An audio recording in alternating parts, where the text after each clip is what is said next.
Discounts apply to our regular prices. Select styles apply. Minimum purchase required. Cannot be combined with other advertised offers. See store or website for details. Equitable Bank is celebrating 5 years at their Elkhorn location near 204th and Pacific this Friday. Join me, Josh Peterson, as I'll be on location from 11 to 1, activities from 10 to 4. Plus, bring a non-perishable food item for your chance to dunk Old Man Doug. Are you one of the 7% of adults in the United States who are searching for an alternative to sleeping in a bed? Then let me introduce you to Z-Cliner, the revolutionary recliner designed by FlexSteel. The Z-Cliner, meticulously engineered with restful sleep in mind, making it an ideal bed alternative. A healthy life starts with a healthy night's sleep. Z-Cliner is more than just a recliner. It's a personalized comfort experience. It features multiple power adjustments like recline, headrest, lumbar, zero gravity, reducing pressure on your body, tech integrations like charging ports for easy modern living. We know life can be messy, stressful. That's why Z-Cliner is upholstered in a moisture and stain-resistant fabric. Perfect for all-day enjoyment, even homes with pets and kids. Z-Cliner, a complete sleep solution. Get started. Unmatched comfort. ZCliner.com/Dan Patrick today to find a Z-Cliner at a store near you. KOZN Bellevue, Omaha, Council Bluffs. This is 1620, The Zone. I need your help. I can't tell you what it is. You can never ask me about it later, and we're going to hurt some people. Whose car are we going to take? I have a lot of things I want to get off my chest. That's an absolutely horse crap call. Make room for Daddy. But they are who we thought they were, and we let them off the hook. Chicago is. Middays are back live and rolling here on the 1620 The Zone Radio Network. I'm Matt McMaster, joined today by Jake Janicek. Josh Odson will be back next Monday. He is out enjoying his vacation as we have a fun show for you today. First, we're going to be joined at 11 o'clock by Stephen M. Sipple of Husker Online and On3, who's going to talk to us all about Husker football training camp. Fall camp is in full swing. First week of padded practices has been on their way for the last couple of days. We anticipate the first scrimmage of fall camp season will take place on Saturday. And also at 1:20, we will have Lauren Michelson from KETV join us. She will be at Nebraska Volleyball Media Day. So we will talk to Lauren after she gets all of the footage and B-roll and pictures and all of that sort of stuff from Husker Volleyball, who begins the traveling circus that will be the start of the Nebraska volleyball season, where they will go to Dallas, they will go to Vegas, they will go to Chicago, they will go to Brookings, South Dakota, and to begin their season. So it will be a very hectic start to the Nebraska volleyball season, and Lauren Michelson will have kind of the preview on that for us today at 1:20. But before we talk about Nebraska volleyball today, we will talk about Creighton volleyball, because we have a very special interview coming up in about the next 10-ish minutes here, as Brian Rosen, the head coach of the Creighton Blue Jay volleyball team, will join us here on Middays with Matt for the first time. I got to know Brian a little bit last year in his first season as the head coach. We did a couple long interviews together for, at the time, was Gary and Matt, but very happy and very excited to have Brian on here on the Midday Show for the first time with me as the host. Brian is awesome. Loves to talk, loves the Creighton Blue Jay, loves his team, loves his group that he has this year. Lost some pretty key pieces from last season to this season, a season in which they made the Elite Eight last year. They are, though, the 13th team ranked in the preseason AVCA volleyball poll. But Kiera Reinhart, no longer with the Blue Jays. She's now with the Omaha Supernovas. And Ava Martin, obviously, those have been two mainstays of Brian Rosen's Creighton volleyball roster for the last couple of seasons, and now in his second year has to fill those voids. And we'll talk to Brian how he thinks that his team is going to do that, and they are very excited for the beginning of the season. They play a loaded schedule against teams like number 9 Purdue, number 20 USC. They're going to take on, obviously, the Nebraska Cornhuskers at Pinnacle Bank Arena in their non-conference slate before Big East play. So we will talk to head coach Brian Rosen of Creighton Volleyball all about that today on Middays with Matt. We have a couple of minutes here before we have to go ahead and take our break, but we are going to have a very fun show for you today. A lot of different things could hit. Obviously, if you're watching on the Zone TV YouTube page, thank you so much for joining us. You'll see that our thumbnail includes Russell Westbrook. He is retiring 18 seasons, number 0 for the Oklahoma City Thunder. That's how he will always be for me, retires. Thinking about Russell Westbrook yesterday kind of made me realize something that I didn't previously realize about some of the stars of today's NBA and some of the stars of my era of NBA basketball, which really my era of NBA basketball truthfully began in 2007, when my first memories came to be of watching basketball live with, the Spurs, defeating the Cleveland Cavaliers. There's an interesting thing that I discovered about this era of basketball. And there are very few players that are like Russell Westbrook in his career, even though there were a lot of players like Russell Westbrook in the 1990s. We'll talk about that. I think we'll have some fun with that NBA segment and get plenty of listeners joining in on it. Dusty May spoke out for the first time after leaving Michigan to go to the Dallas Mavericks, who coach Cooper Flagg and lead the Mavs, who are being led by one of the best GMs in the league, in Masai Ujiri. He spoke out as to why he left Michigan. It was an awesome article in The Athletic. We'll also talk about ESPN trying to pull the rug from under Tony Petitti and the Big Ten. I'll tell you exactly why and how they did it, or how they attempted to do it. Petitti did not let that slide. Later in this hour, we will do our buy, sell, hold, or bet segment today, our college football preview segment about Notre Dame and Texas. Could this be a national championship matchup? We will talk about that later in today's show, and I'll give you our PFF stat of the day that has to do with the Nebraska Cornhuskers. All that and more coming up here on Middays with Matt. But up next, Brian Rosen of the Creighton Volleyball team on MWM. Omaha's most listened to all sports radio station. Again and again and again. 1620 The Zone. Weather from KETV Newswatch 7 is brought to you on 1620 The Zone by Certified Transmission. Scattered storms early Thursday morning will give way to partly cloudy skies for your Thursday afternoon. Very warm and humid. High today in Omaha of 87, but feeling like the upper 90s. Winds out of the east up to 20 miles an hour possible. For tonight, mostly cloudy with a 50% chance of overnight thunderstorms, a low of 71. I'm meteorologist Caitlin Harvey with KETV Newswatch 7. The Zone Hotline is powered by Prairie Flower Casino. Play longer, win more. The back-to-school sale is now in session at iMart Express. Get 2 pairs for $79, including a free 1-year frame warranty, upgraded polycarbonate lenses, and same-day pickup. It's a $200 value for just $79, making it the kind of deal that gets an A+ from kids and parents. With styles they'll love at prices you will.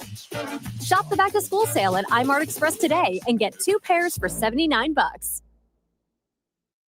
Truck drivers know the road, but they also know how important it is to get home. At Liquid Trucking, you don't have to choose between the two. Our drivers enjoy consistent home time with weekly schedules you can count on. We also pay by the hour with reliable weekly pay you can depend on. Drivers can earn $95,000 to $105,000 in their first year, with opportunities for bonuses and extra pay. If you're a CDLA driver looking for dependable home time and strong pay, apply today at liquidtrucking.com. News Talk 1290 Coil is your radio home for the 8-time league champion Omaha Storm Chasers, a proud AAA affiliate of the Kansas City Royals since 1969. Tune in for every pitch of the 2026 Storm Chasers season at Warner Park and across the International League with the voice of the Storm Chasers, Nick Batters, on News Talk 1290 Coil. Tonight, the Storm Chasers are in Columbus to battle the Clippers. First pitch scheduled for 6:05, and you can hear all the action on your home for the Storm Chasers. 1290 Coil. Injured in an accident? We get it. It's overwhelming. The last thing you need is the stress of battling insurance companies or navigating medical bills. At Chandler Conway, we believe in a different approach. Our team is here to lift that burden, allowing you to focus on what matters most, your recovery. We'll fight for your rights and pursue the compensation you deserve with compassion and commitment. Visit chandlerconway.com for a free consultation. You don't have to face this alone. Let us support you every step of the way. Send an email to the Equitable Bank Zone inbox anytime, day or night. You can find me, Connor Happer from Happer and Schaefer at Connor@1620thezone.com. We can't wait to hear from you on the Equitable Bank Zone inbox. Are you one of the 7% of adults in the United States who are searching for an alternative to sleeping in a bed? Then let me introduce you to Z-Cliner, the revolutionary recliner designed by FlexSteel. The Z-Cliner, meticulously engineered with restful sleep in mind, making it an ideal bed alternative. A healthy life starts with a healthy night's sleep. Z-Cliner is more than just a recliner. It's a personalized comfort experience. It features multiple power adjustments like recline, headrest, lumbar, zero gravity, reducing pressure on your body, tech integrations like charging ports for easy modern living. We know life can be messy, stressful. That's why Z-Cliner is upholstered in a moisture and stain-resistant fabric, perfect for all-day enjoyment, even homes with pets and kids. Z-Cliner, a complete sleep solution. Get started. Unmatched comfort. Zcliner.com/Dan Patrick today to find a Z-Cliner at a store near you. Many people go back to the dealership out of habit or because they think the dealer is the only one who knows how to fix their car. At Omaha Car Care, we offer a better option. We have ASE certified technicians, the technology to service any vehicle, and free loaner cars. The dealer will sell you a package of services. We'll provide the service you want for your car as your trusted partner. I'm Rick Betker, owner of Omaha Car Care, and we'll be along for the ride. During the Woodhouse Ford Summer Sales Event, receive $1,000 bonus cash plus a 2-year premium maintenance plan on select 2026 Ford models. With approved credit, tax, title, license extra, $299 doc fee due at signing. Offer applies to select stock numbers. 2-year premium maintenance plan includes 2 free oil changes. Offer expires September 30th, 2026. See dealer for details. Here's the latest in Omaha news headlines, brought to you by Usher Media Group, providing radio and digital marketing strategies that get results. A judge is weighing challenges to 2 new Nebraska political parties accused of trying to confuse voters. Certification for both the America First Party and the Nebraska Working People Party temporarily blocked. Judge Darla Idias did not issue a final ruling on Wednesday, with trials in both cases set for Monday. Republicans claim America First is backed by Democrats, while Democrats say Working People is backed by Republicans. An Omaha man has pled guilty in connection with the May killing of 18-year-old Joseph Baja. 21-year-old Pablo Flores pled guilty Wednesday to accessory to a robbery after his original accessory to first-degree murder charge was downgraded. Police found Baja shot inside a car near 48th and Seward on May 13th. Investigators have not said what led up to the shooting. Central Community College has signed an agreement with an Arizona college to let Central Nebraska students transition into online reduced credit bachelor's degree programs. Nebraska students can secure a bachelor's degree in 3 years while living and working locally in Nebraska. More details on the CCC's official website.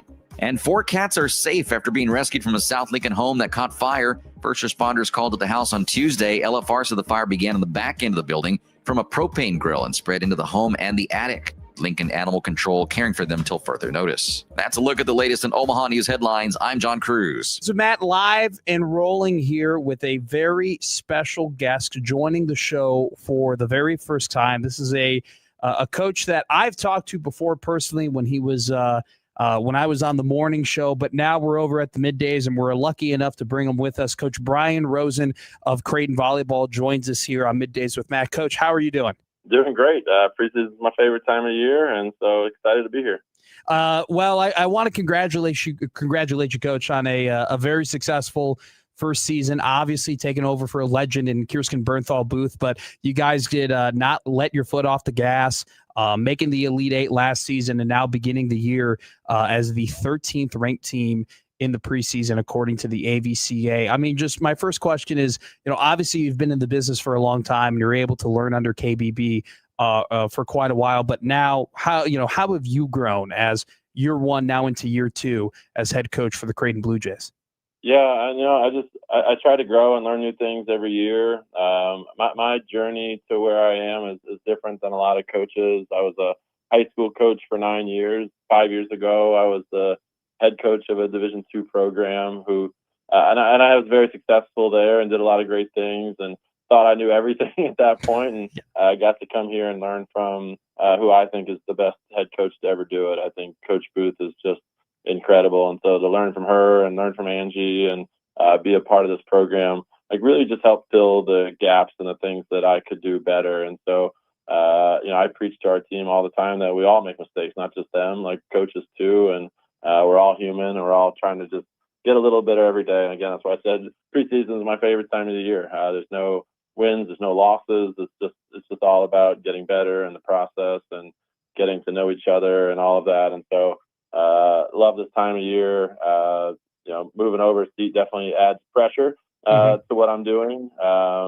And just feel like, every decision I make, just carries a little bit more weight now. But love the people I'm surrounded by and just being a part of this community. Coach, obviously you guys make the Elite Eight last season and now you're ranked in the top 15 to begin this year, but you lose two very key pieces in Ava Martin and Kira Reinhart, where, Kira doesn't go too far. She's going to be playing for, the Omaha Supernovas this year. Just how has that transition been for you guys in terms of, players understanding they got to step up because you got two key pieces that have been a mainstay for this Creighton Blue Jay volleyball team that now are no longer with your program? Yeah, I was actually texting with Kiara the other day. This is my first preseason that she's not here. She was a sixth-year senior this past year, and so it felt just different at first, and then I've just gotten to learn and realize that every year the people change here at Creighton, but the culture stays the same. Our goals stay the same. Just who we are and what we stand for as a program. And again, I give the credit to Coach Booth and Angie for what they established and what I was able to inherit here. It's just really special. It's what I promised when I took over the job. I didn't say anything about, we're going to get this many wins or this many losses, but I'm going to do everything I can to protect the culture that was created here and that we were going to continue the same standards that were here before. And so, last year when I took over, the talk was, well, they just lost 4 All-Americans. We lost Nora, Kendra, Elise, Maddie. There's no way they can do what they did again. And then obviously we went right back to the Elite Eight. And so now we lost 3 more All-Americans and Ava and Kiara and our setter Anna.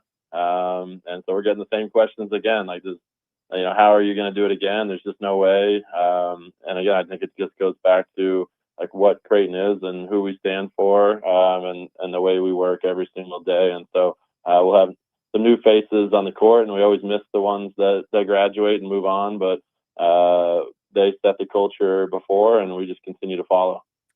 You guys are a couple days away from your first couple exhibition games with South Dakota on August 16th this Sunday, and then followed up, you guys will play in Lawrence against Kansas for your second and final exhibition game. But you guys are going to start off the season hot. Number 9 Purdue, play number 14 Minnesota, capping it off with number 20 USC. Just how much of an emphasis has it been for you and your group just coming out, starting the season strong, building up that NCAA tournament resume before you get to Big East play? Yeah, first, I love that they changed the rule to allow us to play 2 exhibitions this year. So I think that'll be great. Great to get us prepared. Last year we only get 1. We played Colorado State, who's a great team, an NCAA tournament caliber team every year.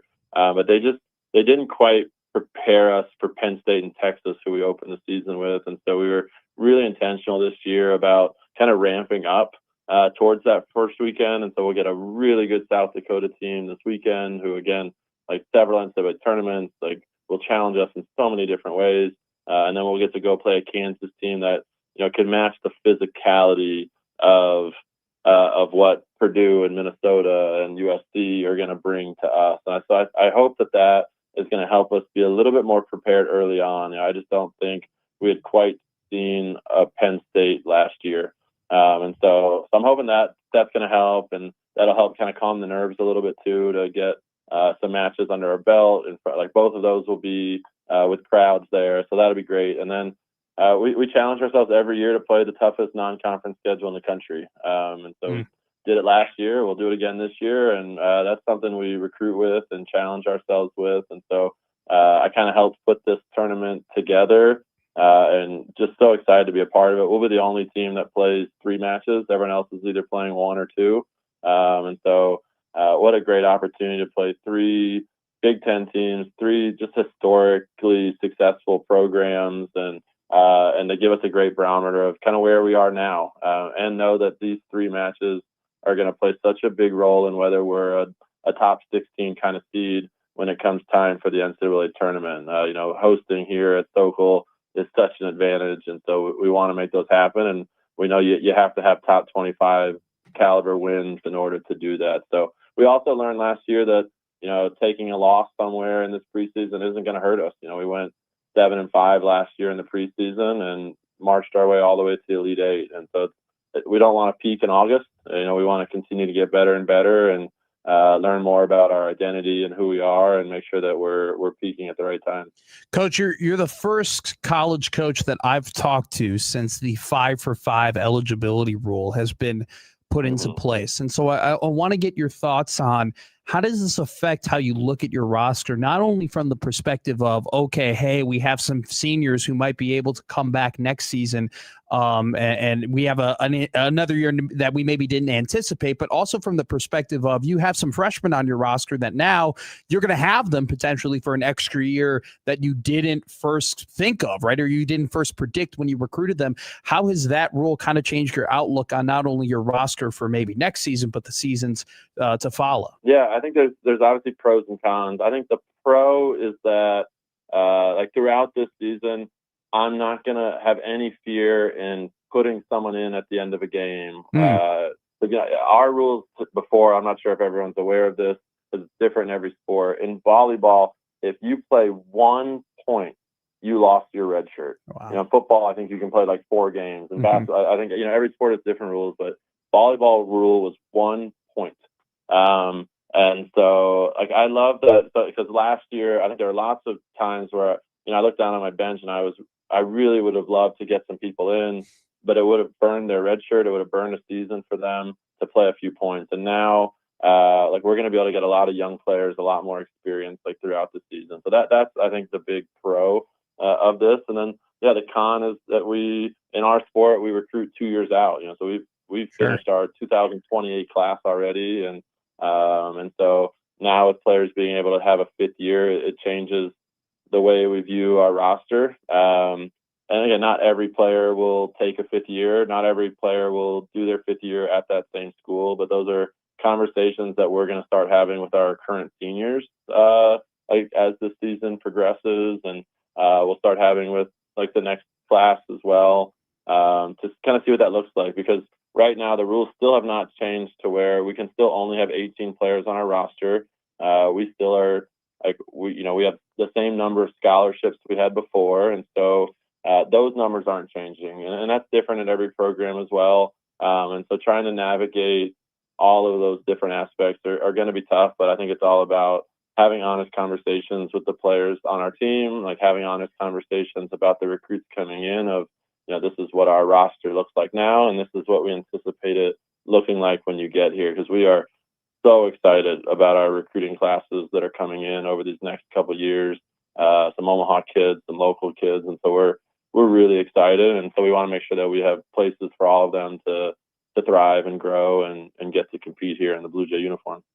Coach, one of my favorite stories from the spring and led a little bit into the summer was with you and Trinity Shad Series.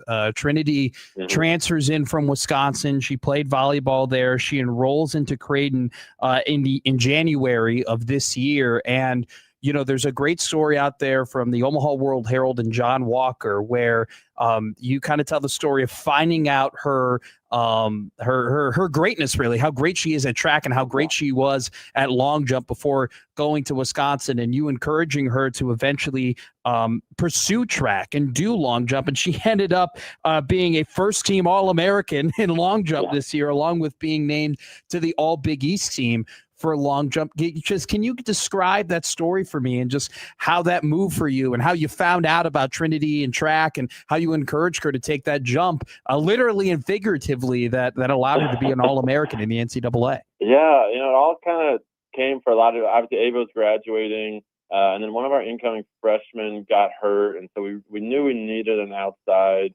to come in and compete and give us depth, and so Trinity came on the portal. I had actually just seen her. Like, I was at the Final Four in the crowd. She came in as a blocking sub.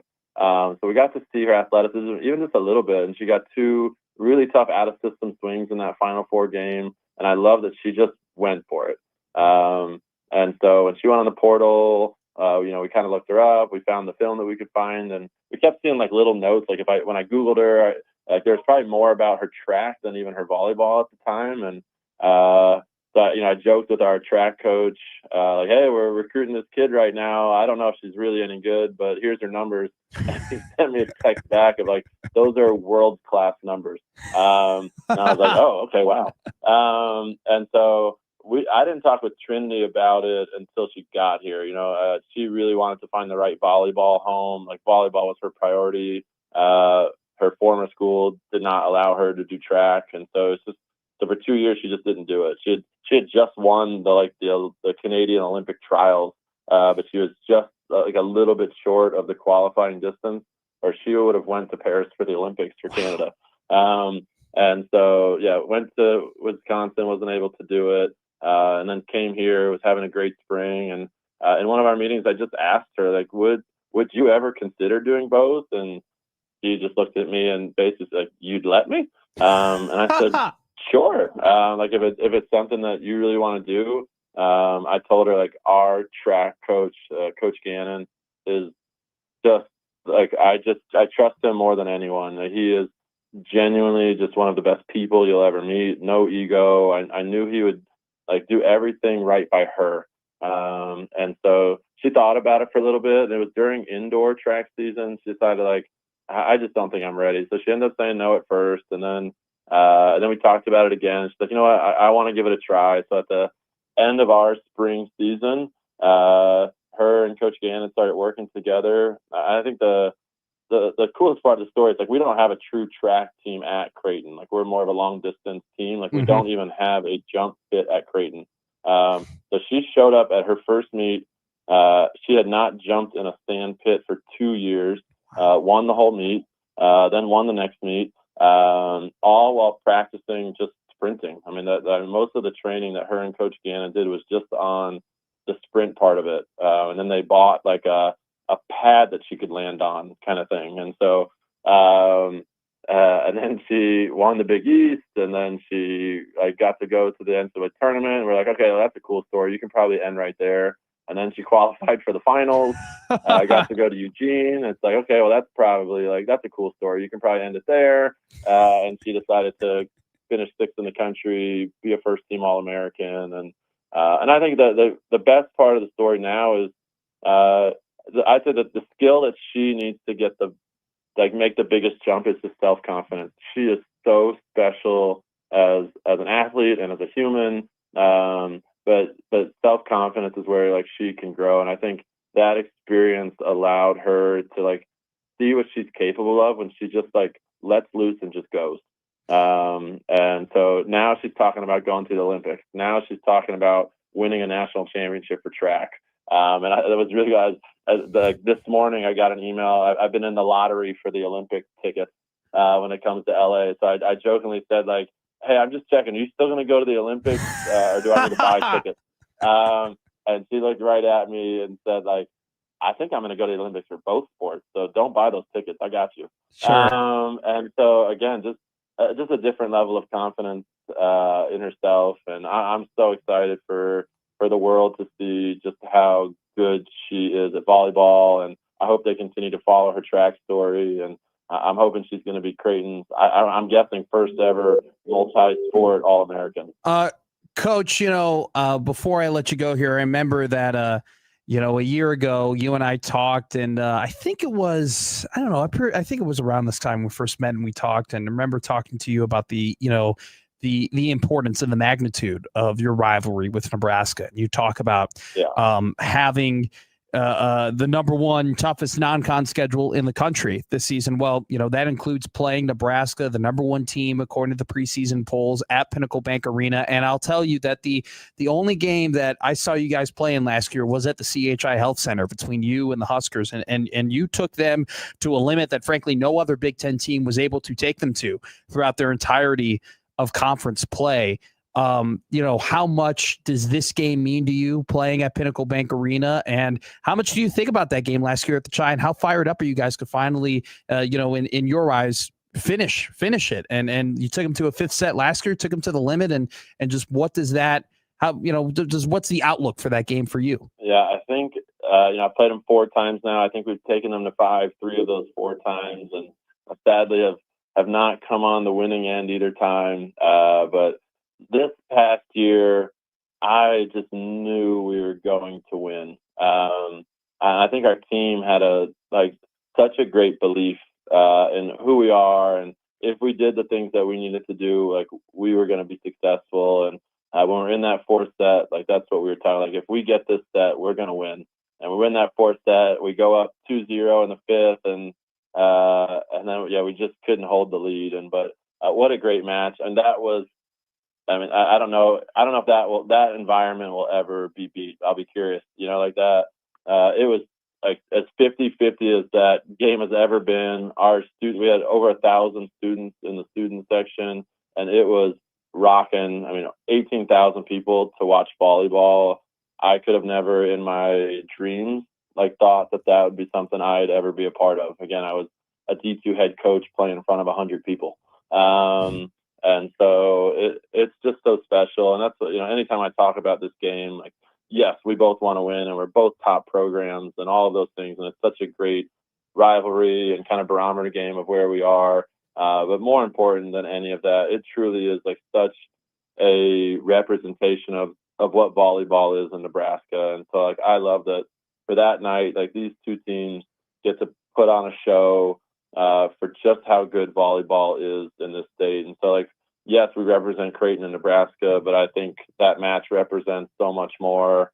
And so I love that it sells out every time, and it's packed, and it's loud, and it's on TV for everyone to see. And so we really want to win that game, and they want to beat us too. But I just think every year I walk away from it just blessed to be a part of it, and wanting it a little more the next year.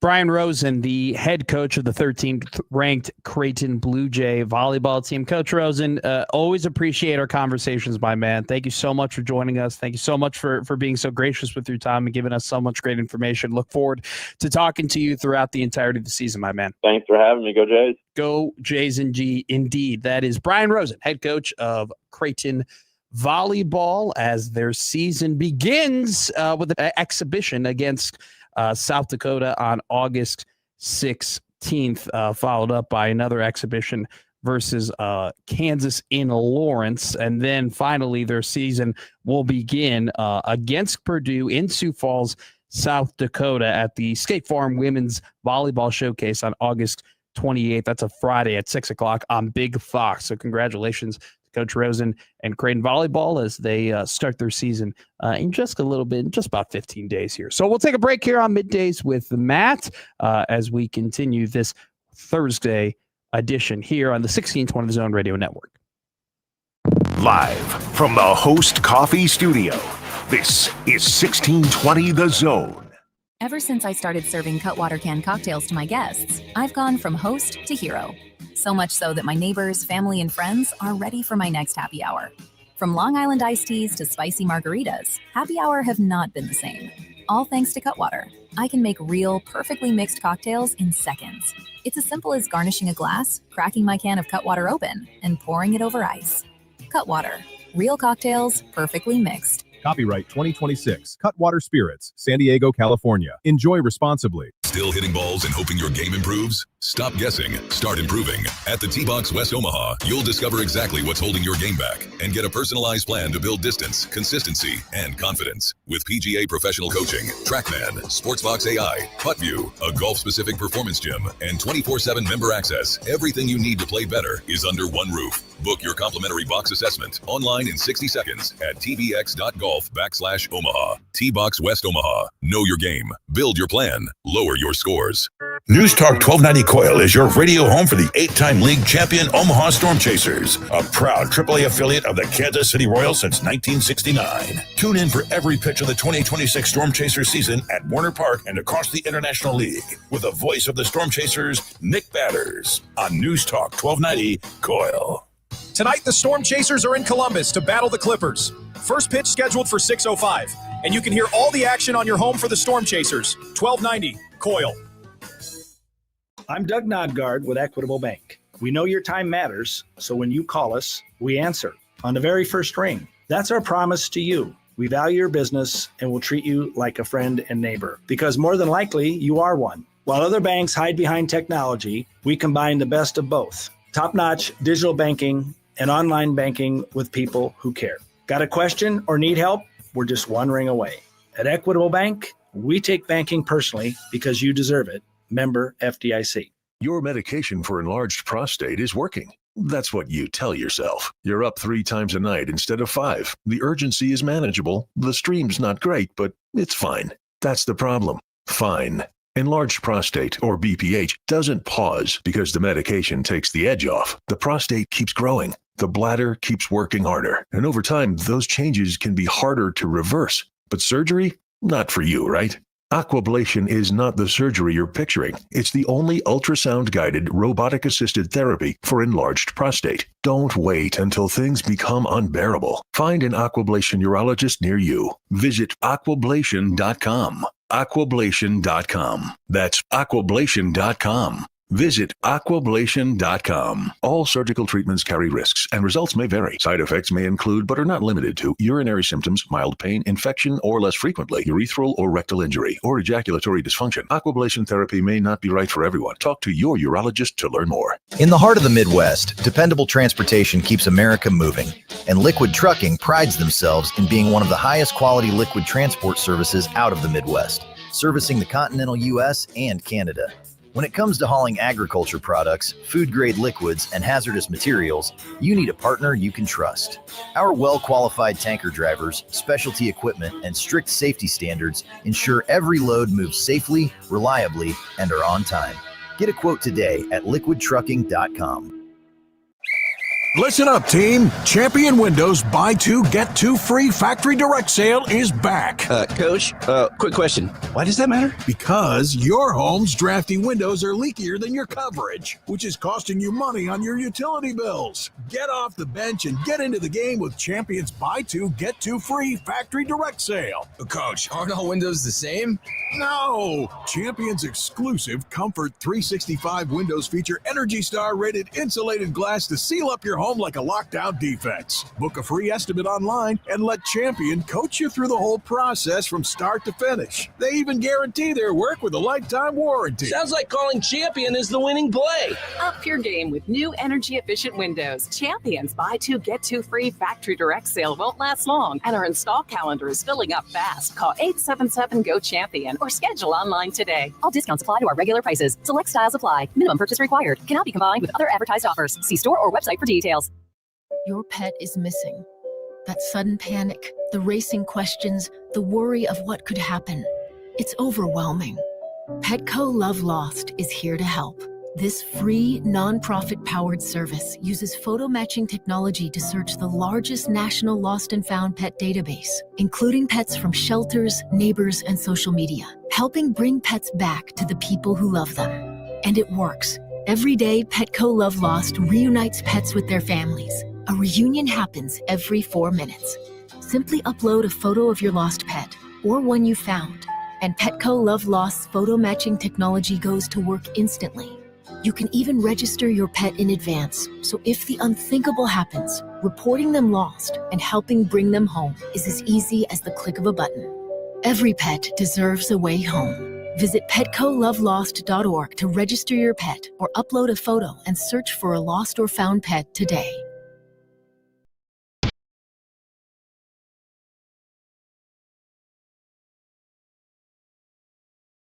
Now, back to Middays with Matt on 1620 The Zone. Middays, Matt rolling here on the 1620 Zone Radio Network, 1620 AM here in Omaha, 97.7 The Zone in central Nebraska. doing some reading this morning.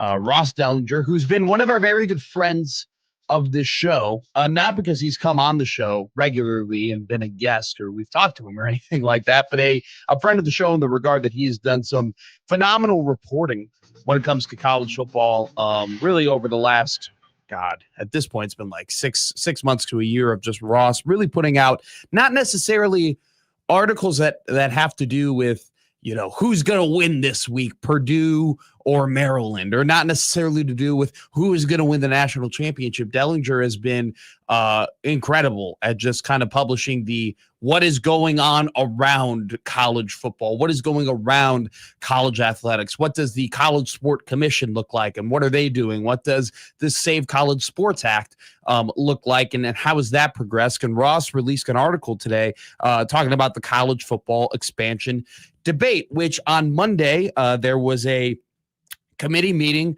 of the College Football Playoff Committee amongst other stakeholders across college football that talked about, all right, what does the future expansion of the college football playoff look like? And whether we like it or not at this point, expansion is going to happen. There are going to be more teams that make the college football playoff in the next coming years, whether that is next year or the year after or whenever it may be, really, it's happening. It's going to occur. There's just too much money on the table, frankly, for these teams and these TV networks, and we'll get to the TV networks in a second, for them to leave on the table. They have to do it, right? Money is, we're in an ultimate arms race right now when it comes to not only just athletic departments, just entities across college sports, where if there is money to be made, they're going to find a way to make it, and they're going to do what they need to do to do that. And so college football playoff expansion is going to happen. The question is, at this point,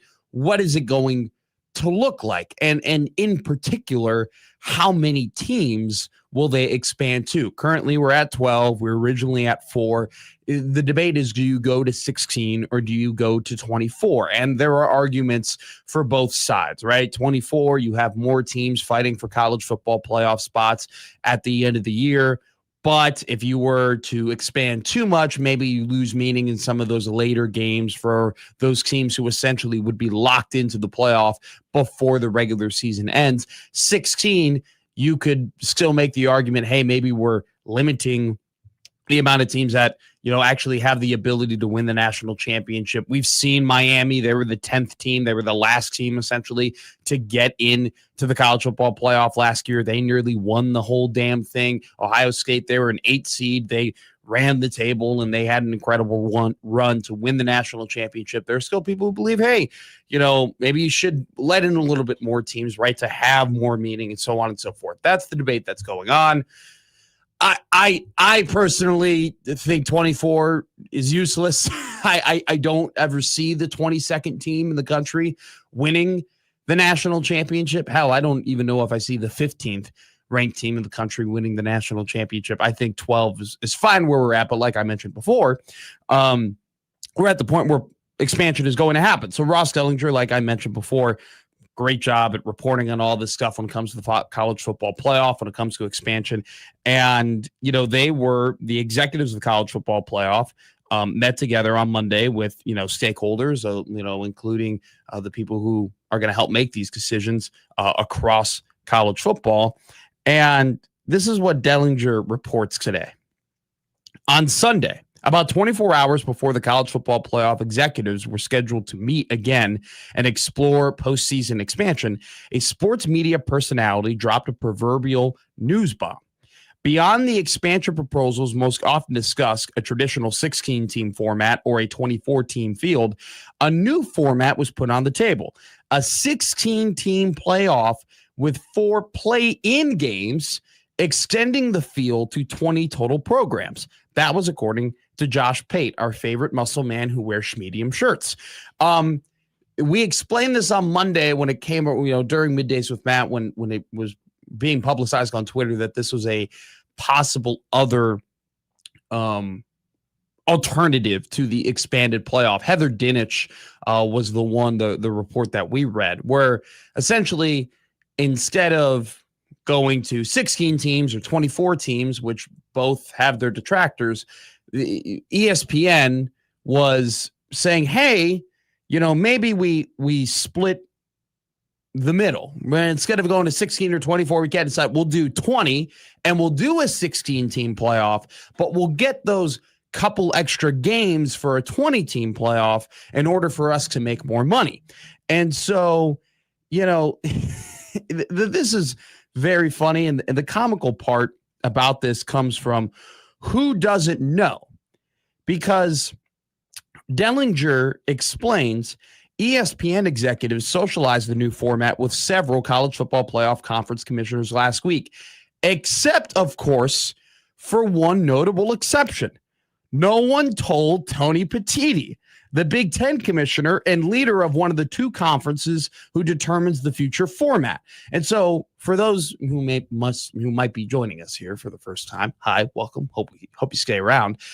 None of this gets done. The college football playoff expansion format, all that stuff does not get done without the sole approval of both Greg Sankey, the SEC commissioner, and Tony Petitti, the Big Ten commissioner. And so basically, ESPN proposed a new format that one of the two main stakeholders and decision makers had no idea was even on the table. ESPN offered up and also vouched for and argued for a playoff format that Tony Petitti never heard about and never even knew was potentially on the table. And I think this is just so symbolic of where we are in college sports, and in particular college football in this expansion talk, because we all know that the TV networks have a great hand in everything that is going on at this point, but they can't outwardly admit it. ESPN can't simply just stand on a stage in front of their millions of viewers and say, hey, we spent a lot on broadcasting Southeastern Conference football games. We spent a ton of money. And in order for us to make our investment back, we need you to believe that the SEC is the greatest conference ever. No one is better. These are where the best teams play, in order for as many viewers as possible to go ahead and watch this production of SEC football on ESPN. And that way we can sell to advertisers, right? They can't outwardly admit that. They cannot admit, right, for broadcasting integrity's sake, that they want you to believe the SEC is the best conference so they can put money in their pocket because they broadcast the games, and they are going to prop up and do all of this as much as they possibly can.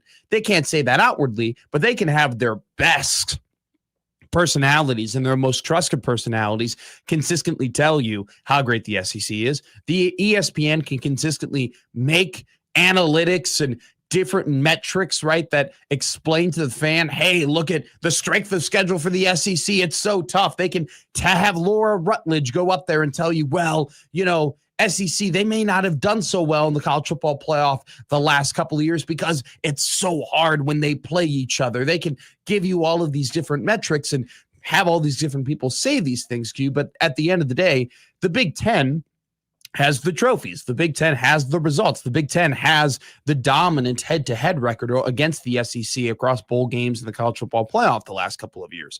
But this ESPN, right, like this whole college football playoff expansion, there's a reason why, and some of you know this already, ESPN and the SEC want the college football playoff to not go to 24 teams. And that's because if it goes to 24 teams, there is a very, very high likelihood that ESPN is no longer going to be the exclusive home of the college football playoff. This is from Dellinger, right? Ross Dellinger writes that essentially that if ESPN, or if the college football playoff were to expand, ESPN would have provisions, right, would have assurances that if the leaders of the CFP did expand, that there would be an exclusive negotiating window with the network before it would head to the open market. Well, the Big Ten wants this thing to go to 24 because if it did go to 24, ESPN, that'd probably be too much money for them to spend on all those additional games if they were to go from 12 to 24. So who would sweep in and take those games? Who would sweep in and buy up all of those college football playoff games to broadcast on their networks? Fox, NBC, CBS, the rights holders of the Big Ten Network. And so this article from Dellinger about ESPN and the SEC secretly meeting together in a room to discuss a expansion to 20 teams that had 4 play-in games that would then lead to, a 16 team format. Like this whole idea, I mean, just this crazy off the wall, expansion, play in 13 versus 20, decide the final 4 spots of a 16. It's all ridiculous. Okay. And it's all out of nowhere. But the reason why they conspired together, and the SEC reportedly did meet with ESPN about the 20-team playoff expansion before Tony Petitti ever heard of it.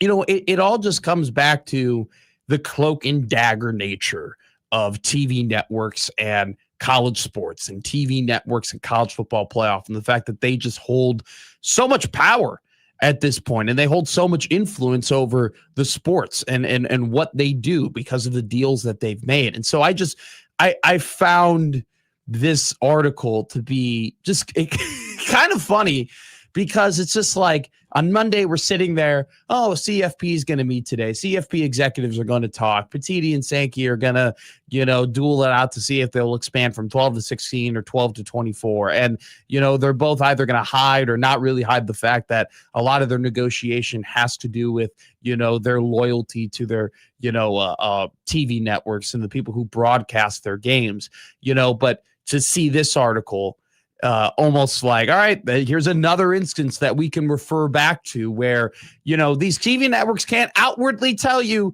hey, this is how we feel and this is why we do what we do, and it's for our monetary benefit. But then you have instances like this where it's clear as day that you have the ESPN, the entity, the TV network, the machine behind the SEC propaganda, trying to position themselves in a way to give them, to keep, honestly, their advantage. Because ESPN made an incredible decision all those years ago to be the sole rights owner of the college football playoff. Fox had an opportunity to do that. Fox had the opportunity to broadcast some of these college football playoff games, and they messed up. They effed up.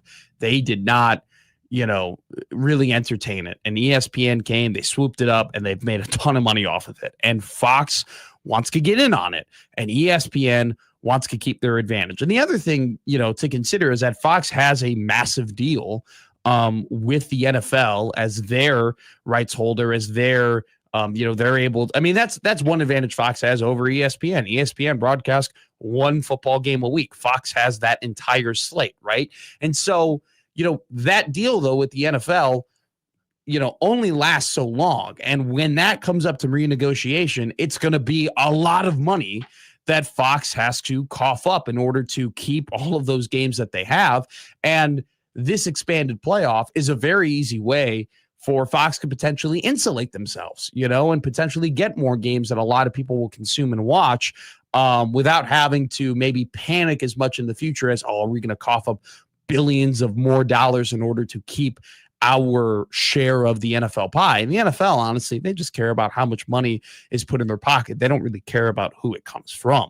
So it's once again, we're back to what I mean. It always just comes down to college football does everything terribly Monday through Friday, and then the ball is snapped on Saturday, and we're back to euphoria, and we're back to having so much fun, and we're back to what makes college athletics great. And then Monday rolls around again, and we're talking about all of the wrong things. We're not talking about the players and the coaches and the actual football and all the things that make the sport great. We're instead talking about the networks and all the playoffs and how many teams are going to be let in, and what does Greg Sankey think about this? So that was a great Dellinger article. I found it very informative to tell you where we currently are. It does seem like the College Football Playoff Committee is heavily mulling over the idea of going to a 24-team expansion. It says in this article that they are looking into how do they move the Army-Navy game, right, from the where it is currently to a week prior to that. I believe it states here that the Army-Navy game would end up being during conference championship week. And so, it seems like we are on the road to 24 is kind of what all the writing and reporting states. But, once again, the SEC and ESPN band together, even though that they try and keep it on the down low a little bit, but the private conspiring to say, hey, here's this new format that allows us to keep our advantage, but also gives what these people want and expand the playoffs. And they kept it away from Tony Petitti, and apparently immediately as it came up to Bill, it was like, nope, we're not doing that. So found it very funny, but also very informational in terms of where we're at in regards to the future of the college football playoff. All right.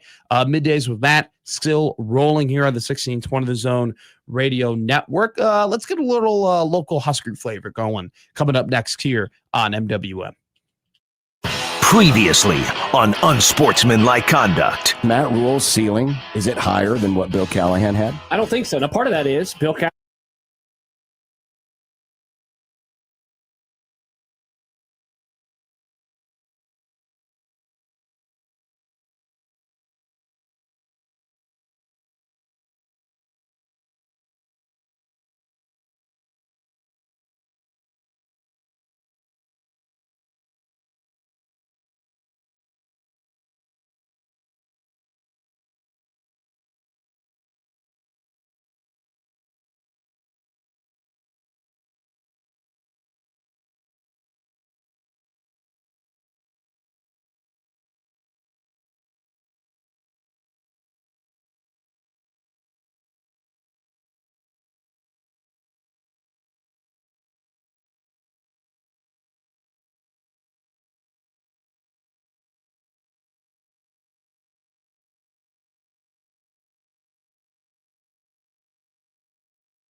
We are live here on the 1620 Zone Radio Network. Matt McMaster joined by Jake Janasek. What's up to the YouTube chat? They haven't seen my beautiful face for the last hour, but now I am clear and visible, and someone who also is very clear and visible to be watched, read, and listened to on a daily basis is Stephen M. Sipple of Husker Online and On3. Steve, how are you, my friend? Good. How are you doing? I'm doing great. I genuinely, we haven't talked in almost a month. I've missed you. I've missed our conversations. I hope everything's been great, my friend. Oh, let's not get into our feelings too much here. I don't know. It's been busy. Just been busy. Very busy. Yeah, but thanks for having me on. There's obviously more to talk about now. There is a ton to talk about. So since we last talked, I think we didn't. The last time we talked was the week before Big Ten Media Days. So since then, we've had media days. We've had the first rule press conference of the fall practice or the fall camp season. We've had an open practice. We've had a bunch of different players come and talk to us. We've had Rob Orich speak. We've had Tyler Yelk speak. We've had a lot of content that's kind of come through the wave. So I'll just ask you pretty plainly, Steve, is out of all of those different things and out of all of the exposure that you have had to this Husker football program, what has been your maybe not so much biggest takeaway, but maybe the interview you remember the most, or the things that you heard, that resonate you with the most, or maybe your the most impactful feeling you've had, kind of taking in all the sights and sounds of Husker football before this very pivotal 26 season? There's a question.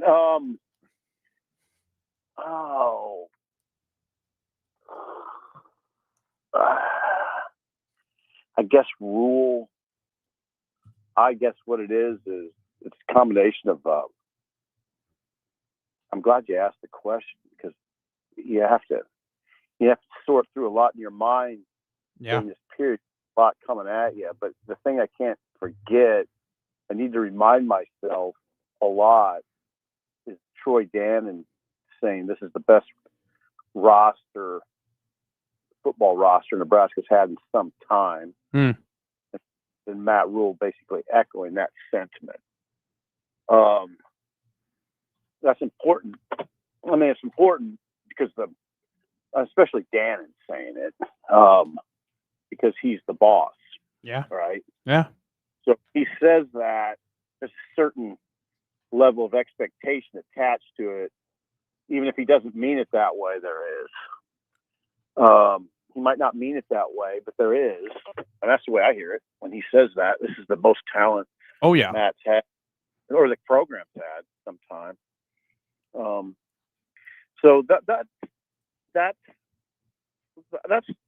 was definitely my biggest takeaway from Chicago. And then my second thing was Orich. I thought was outstanding the other day at the podium.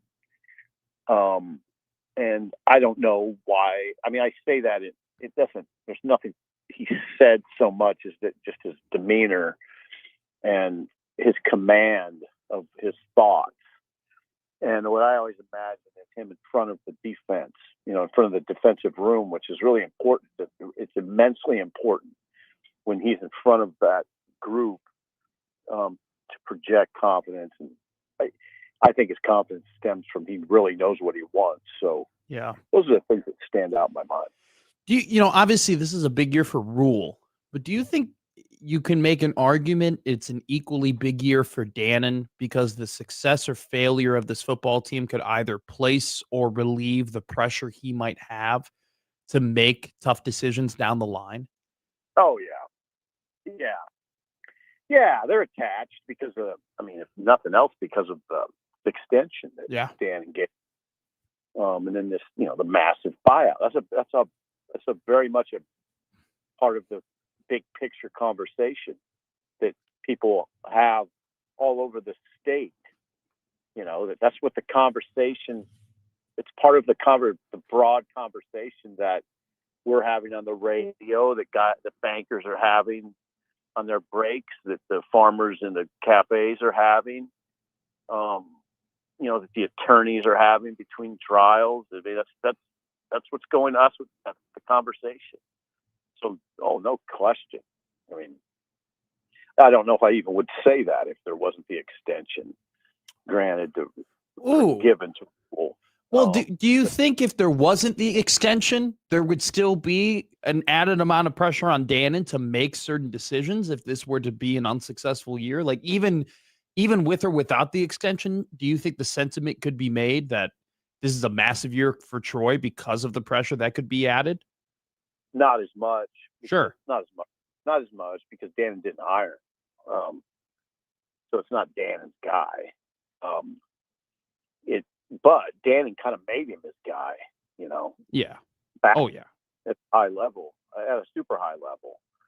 And, you know, people question it rightly or wrongly. It's easy to second guess that decision.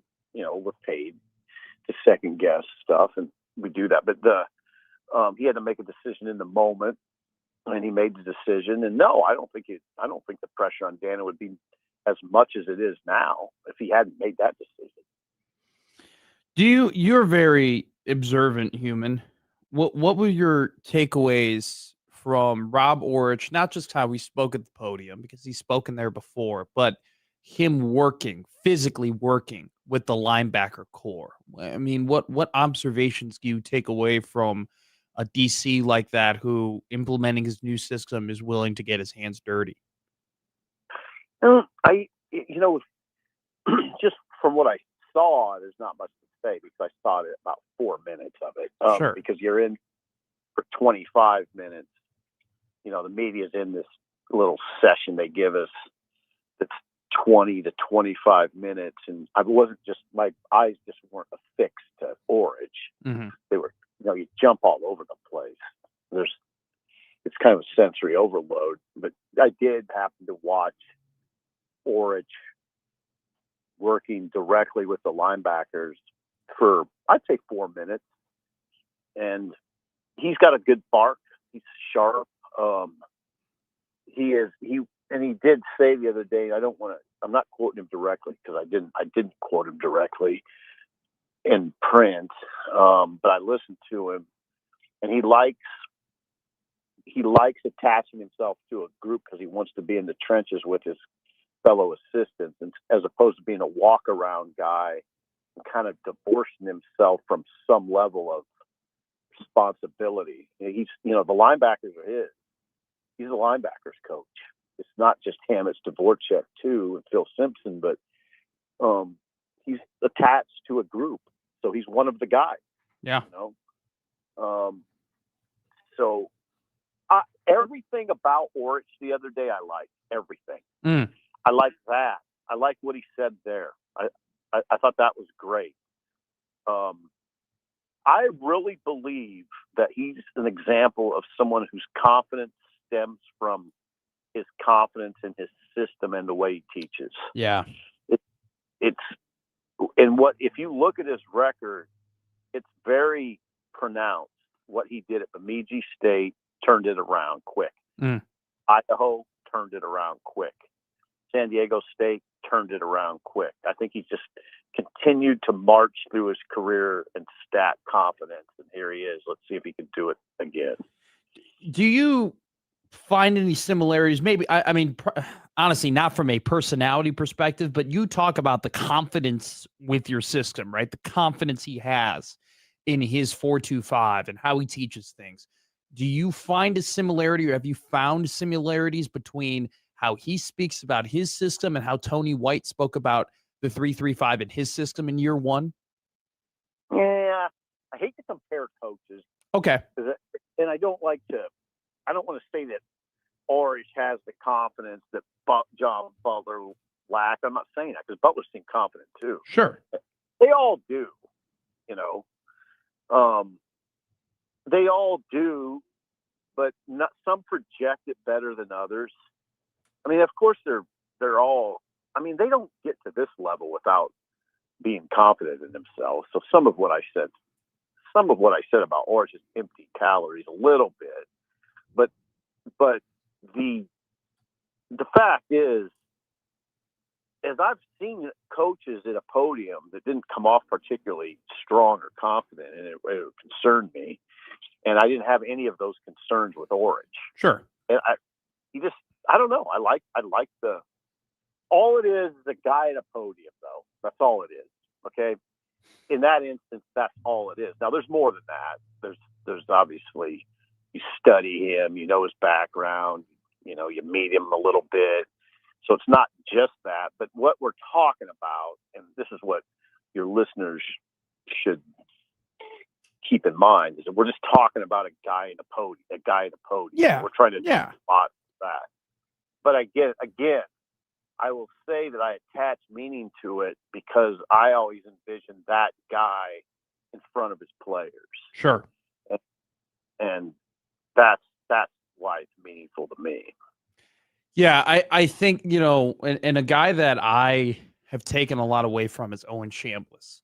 Because I feel this, and were you there? Were you there in front of him when he was speaking? Was I there? Owen Chambliss?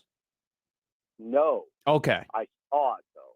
Well, I saw it on YouTube, which you would be familiar with. Yes, I'm very familiar with YouTube, Steve. But the takeaway I had, Steve, was like I was listening to Chambliss like you were on YouTube.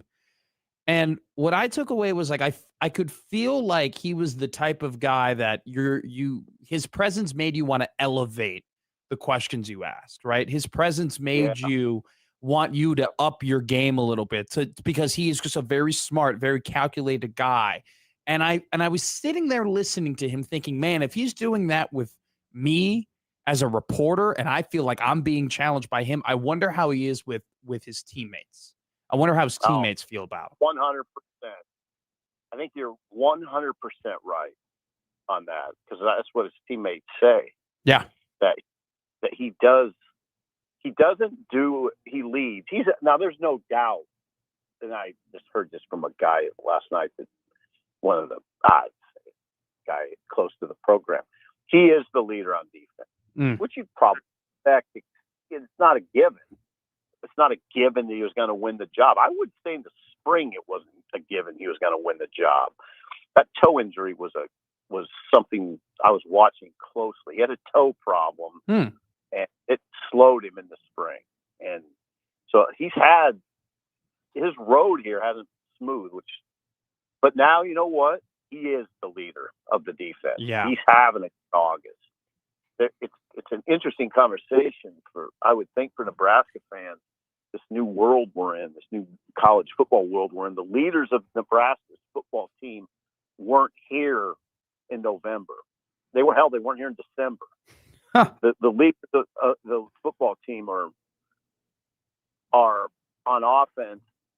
You might make a case for Evans, but I always make a stronger case for the QB. Calandria was playing for UNLV and playing a bowl game in December, right? And then Chambliss is the leader of the defense now. So those guys, it's a fascinating world. It's probably not as fascinating to a younger guy like you as it is to me. Sure. But that's it used to be you kind of come up through the ranks and you grow. These guys grow before your eyes. And voila, Jay Foreman's a leader, or whoever.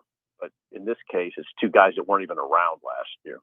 Well, I remember too, like when I first got here to Nebraska, and I come from a pro sports town, Steve. You know that. Like the idea of who the captain was of the Bears, of the Chicago Bears, like who's the captain? Like it never was really like a profound conversation to me, right? It wasn't very important, like who had the C on for the Chicago Bears, for the NFL team. But I come here to Nebraska and I talk to media people and I talk to people who are fans, and being a captain of the football team is a big deal. And I completely understand why. I'm not saying I don't. I completely understand why that is. But to kind of add on to what you're saying is the idea that two captains of Nebraska's football team are not guys who've been in the program for 4 or 5 years. If I told you that was the case in 2005, what would your reaction be? There's a UPS man that came to the house. I only got bits and pieces of your question, but the captain part, I'm with you on that. I don't think it's a big deal. I don't even know if these guys will be captains. I don't. Yeah, I don't know. I'm not saying that Chambliss is a captain because I don't know I don't even know if they're going to do. I imagine they'll do. I mean, by the way, I was saying that like for me growing up, it was never important who the Chicago Bears captain is, but to some people here in Nebraska, it's very important who the captain is. I wanted to clarify that. Yeah, I've never been that guy. Okay. I don't care who they. Doesn't matter. I've always said that just because a guy's elected captain, there's other guys that lead the team. Sure. Sometimes it's the captains, but there's always other leaders that don't have a C on their helmet or their chest, wherever they put it. No, I've always felt that was one of the most overblown discussions around here. Because it always sort of suggests that there's not other leaders on a team when there are, and there's some that are much more effective than the guys that have the C. So I don't know if Chambliss will be a captain. I think, you know what, that'll be kind of interesting to see. I don't know. I imagine the quarterback will be, but you never know. I mean, but to me, it's never mattered. I mean, you heard Cignetti's spiel on it. They don't do captains at Indiana. They don't elect them. They just know who they are. You know who the leaders of the team are. I didn't even know that. You don't even have. I've always believed that you don't have to elect captains. I wouldn't do it. You know who the guys are. I mean, it's usually pretty apparent. I didn't even know Indiana didn't do captains. They don't do captains. That's very interesting. I mean, honestly, if you know Cignetti, though, that kind of checks. I don't know him personally, but yeah, it makes sense, and the whole thing makes sense. Oh yeah. Do you think that are you kind of out on everybody making comparisons, everybody comparing everybody's program to Indiana, their turnaround, or are you of the belief that is just a them thing at this point? I can see why other coaches are thoroughly annoyed by it because they're an outlier. Yeah. They're just an outlier. So it's that simple to me, Matt. Yeah. They're an outlier. I don't know how to say it any differently. So yeah, I would be, if I were in Matt Rule's shoes or anybody's shoes. Sure. That was hired roughly the time. I mean, anybody who's asked to turn around the program, then they say, well, look what Indiana did. Yeah, okay. Yeah, but how often does that happen? Once and forever? Well, I do think, Steve, it will be very interesting to see what happens in places like Auburn, in places like Oklahoma State and UCLA, where you have three coaches, Bob Chesney, Alex Golish, and what's his name, Eric Morris, who have all gone to those programs, who struggled. All three of those Power 5 programs had to fire their previous coach, and all three of those guys went to those programs and brought their players from universities who had really, really good G5 seasons. I'm curious as to see how they perform, because they might be the answer to, is it fair to compare everybody to Indiana? Yeah, they could be. That's a good way to look at it. But I'm not betting on Chesney to win a national championship next year. Sure. Or Polish or any of those guys, or to go 27-2 in their first 2 years, including a 16-0 season. That's crazy. They might. If they do that, all right, Sipple's wrong again. But don't put it that way, Steve. But you know what I'm saying. I know what you're saying. It almost illustrates my point. If UCLA throws a 16-0 in one of these next 2 years, all right, what are we doing here at Nebraska? I'll be in that. But I'm not expecting any of those programs to win a national title in the next year and a half. 2 years. I commend your ability to say, and by the way, Steve Sipple of Husker Online and On3, I commend your ability to say that you don't necessarily like comparing coaches, especially them on the podium and stuff like that. And I have a rule where I don't love talking about like who the next coach would be, right? When the current coach is currently sitting there, right?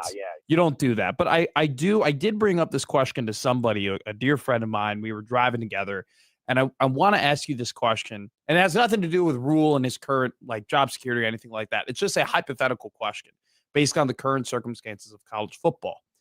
Because of what's happened with Cignetti, and because what might occur with guys like Chesney and Morris and Golish, do you think that in the future, right, because Matt Rule won't be the coach forever, Do you think that in the future, Nebraska fans would be more open to hiring a guy who previous stop was in the G5, who would bring all of his players with him than they were in the past?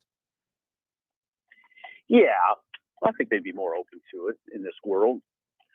Yeah, or I would just say a coach at a school. It doesn't have to be G5. It could be like Iowa State, Matt Campbell. It could be a Power 4 guy going to another Power 4 school that can bring a bunch of guys. Yeah.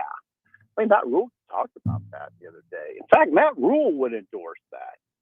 I mean, one of the most, going back to your first question, I thought the most interesting thing he said in Chicago was about that subject, where he said ADs now will look for coaches who can bring players with them. That will be the thing they look at most, which I felt in the moment was sad.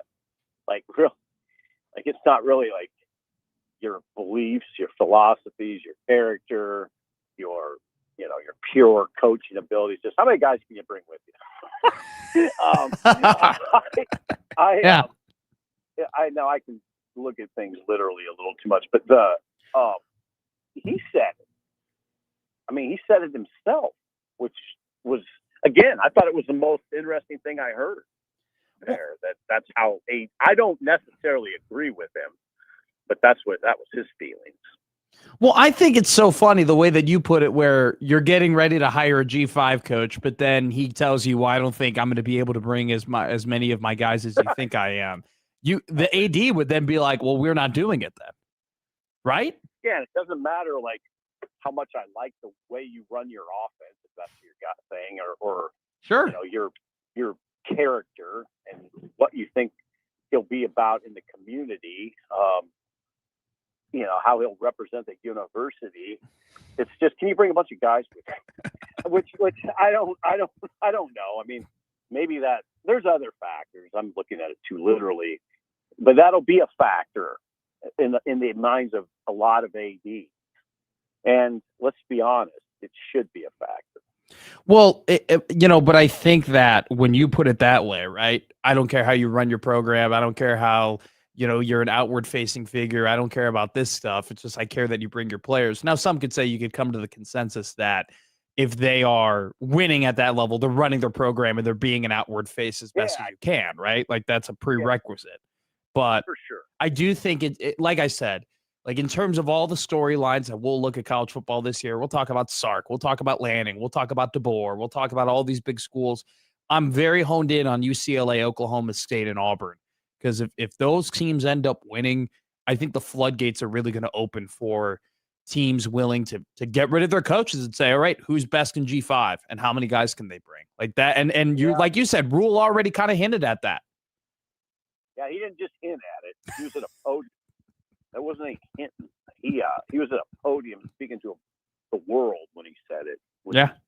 Yeah, I thought it was really interesting. Steve, we appreciate you greatly. It was great to talk to you. First time in a little bit, but very excited to have you on throughout the football season, my friend, and appreciate you as always. All right. Take care, guys. You are the man. Stephen M. Sipple of Husker Online and On 3. I was having that convo with a good friend, just being like, it's funny, like if Nebraska were to move on from Matt Rule, there would be a clamoring. There would be a group of people right there. You would have these conversations. And once again, I don't want to go into the whole, like talking about like who's going to take Matt Rule's job when Matt Rule has the job. I'm not going to mention specific names or anything like that. Or like I'm not doing a job search right now. I'm just kind of bringing up the hypothetical of what job searches could look like in the future. Cause Matt Rule has said himself, he's not going to be the head coach for forever. It's one of those things where 10, 15 years ago, I don't think you could really convince people that at Nebraska that the next head coach in Nebraska should come from somewhere that isn't the Power 5 ranks, that isn't the NFL ranks, that isn't someone that is very well known, who has had success at the P5 level. I don't think 10, 15 years ago, you could have convinced a university like Nebraska to do that. I don't think you could have convinced a university like Auburn to hire a coach like that, where hey, you're not taking the guy necessarily that is going to be, that everybody knows, that everybody's familiar with, that's coming from this big program, that, you're going to make this big splash. Now, though, I think that in the current age that we're in, and it all is kind of dependent on the success of Oklahoma State and Auburn and UCLA, but I think it's just fascinating to me now that there would be a section of people who are Nebraska fans who would say, who's the hot G5 coach right now? Who's the G5 coach that made the college football playoff? Let's go get that guy and let's have him bring 18, 19, 20, 25 of his players and make Nebraska great immediately again, because that's what all the other teams are doing. Now, granted, once again, I'm not going to understate it, and I don't care if I overstate it. I get the fascination with Kalen DeBoer and whether or not, he's going to be the head coach of Bama next year, whether or not that Bama job will be open. And I understand the fascination. We'll talk about Steve Sarkisian and buy, sell, hold, or bet a little bit later today. I understand the fascination of Sark. I understand the fascination of Lanning, of if not when, if not now, then when, right? I understand, Ken, we got Kenneth in here. Notre Dame, right? If Notre Dame ain't going to win a national championship this year, I don't what are the better opportunities they have, really? Because they have an awesome roster with a great quarterback and an insane secondary. I understand all those stories. I get that's going to make the college football season. That's going to shape the college football season. But those things shape the season. Eric Morris, Bob Chesney, Alex Golish, their success to me shapes the future. Lanning, Sark, DeBoer. Okay, that's the stuff we'll talk about now. That's the stuff that we'll base off of for the next 4, 5, 6 months. But if those three guys, if UCLA, Oklahoma State, Auburn, find instant, rapid, and sustained success, that changes a lot for what will happen for years to come. More so than Texas winning an Natty. More so than Notre Dame winning a national championship. More so than Oregon winning a national championship. Other athletic directors across the country being able to point at what's going on in Oklahoma City and being able to point on what's going on in Auburn, Alabama, getting able to point at what's going on in LA and saying, look, it wasn't just Sig and Bloomington. These three other guys have gone to these power programs, brought their developed G5 players, and found instant and sustained success and created, what do we always talk about here? M equals M. Money equals momentum. They created the momentum for the money to pour in. There's money in those spots. Those three places got money to pour in, but they need the momentum. They need the excitement. They need, right? Because we've had this discussion before on the very early days, too, of Middays with Matt. What might I add? What's the ROI on NIL? Right? It's okay. I'm a donor. I'm a businessman. I've made all my money in business by making very smart decisions. I'm a businesswoman who's made all my money making very smart decisions. All right, I'm going to give you millions of dollars. Oh, crap. We didn't even make the college football playoff. And then the university comes back and says, well, we need more money now. We need you to give more money. All right, I'll give you more money. I'll give you more money. Oh, we made the football playoff, but we didn't even win a game. All right, well, we need more money. All right, I'll give you more money. Oh, we didn't even make the playoff. Wow, I've just wasted $13 million for 3 pretty disappointing seasons. When does that stop? And that's part of the reason why the Save College Sports Act, right, is going to be important, because then schools can just spend the money that they have and you don't necessarily have to work on that anymore. But you need to give the reason for the ROI. You need to give the momentum. You need to give them the hope that, hey, giving us your money is actually going to turn into something. And so if I'm an athletic director, yeah, Sark winning a title would be cool, or Lanning and Oregon finally winning one, that'd be fine. And Notre Dame and Marcus Freeman getting over the hump that it seems like Notre Dame hasn't been able to get over for the last 15 years. All right, that'd all be fine and great. But I'd be way more focused on, hey, what are those three other schools who have been, at or near the bottom of their conferences for the last couple of years? How is those hires, those G5 hires, how has that reinvigorated their football programs? I think that is a fascinating story for me. Let's go ahead as we're back here live on the YouTube chat. Very excited to be here in front of all of our friends. Something happened yesterday, Mr. Jake Janasek. Something occurred that I must address. We have been doing buy, sell, hold, or bet on this radio program for the last couple of weeks, right? We've slowed down just a little bit of it. We're picking it back up. We're going to do it today. We're actually going to talk about Texas, and we're going to talk about Notre Dame today. And there was one team that I was very high on. There was one team that I was a little bullish on because I really think that they had the opportunity to be very good. It's a team that is going to play Nebraska this season. It is the Maryland Terrapins. Very high on Maryland. Know about your history with Maryland. I loved I love their quarterback. I love their continuity on the offensive line. I like their continuity with their running backs. I think that their defensive line is super, super talented. And I think that they've done a really good job of keeping guys in the DMV area who could go ahead and be very impactful and even make the NFL one day, which, by the way, I mean, Maryland, very sneaky, has had some draft prospects go to the NFL last couple of years. And one of those key players that I was bullish on and that I was counting on in terms of Maryland going above expectations, I believe I put Maryland in my buy, sell, hold, or bet. They were in my bet category. One of those key pieces was a guy by the name of Zahir Mathis.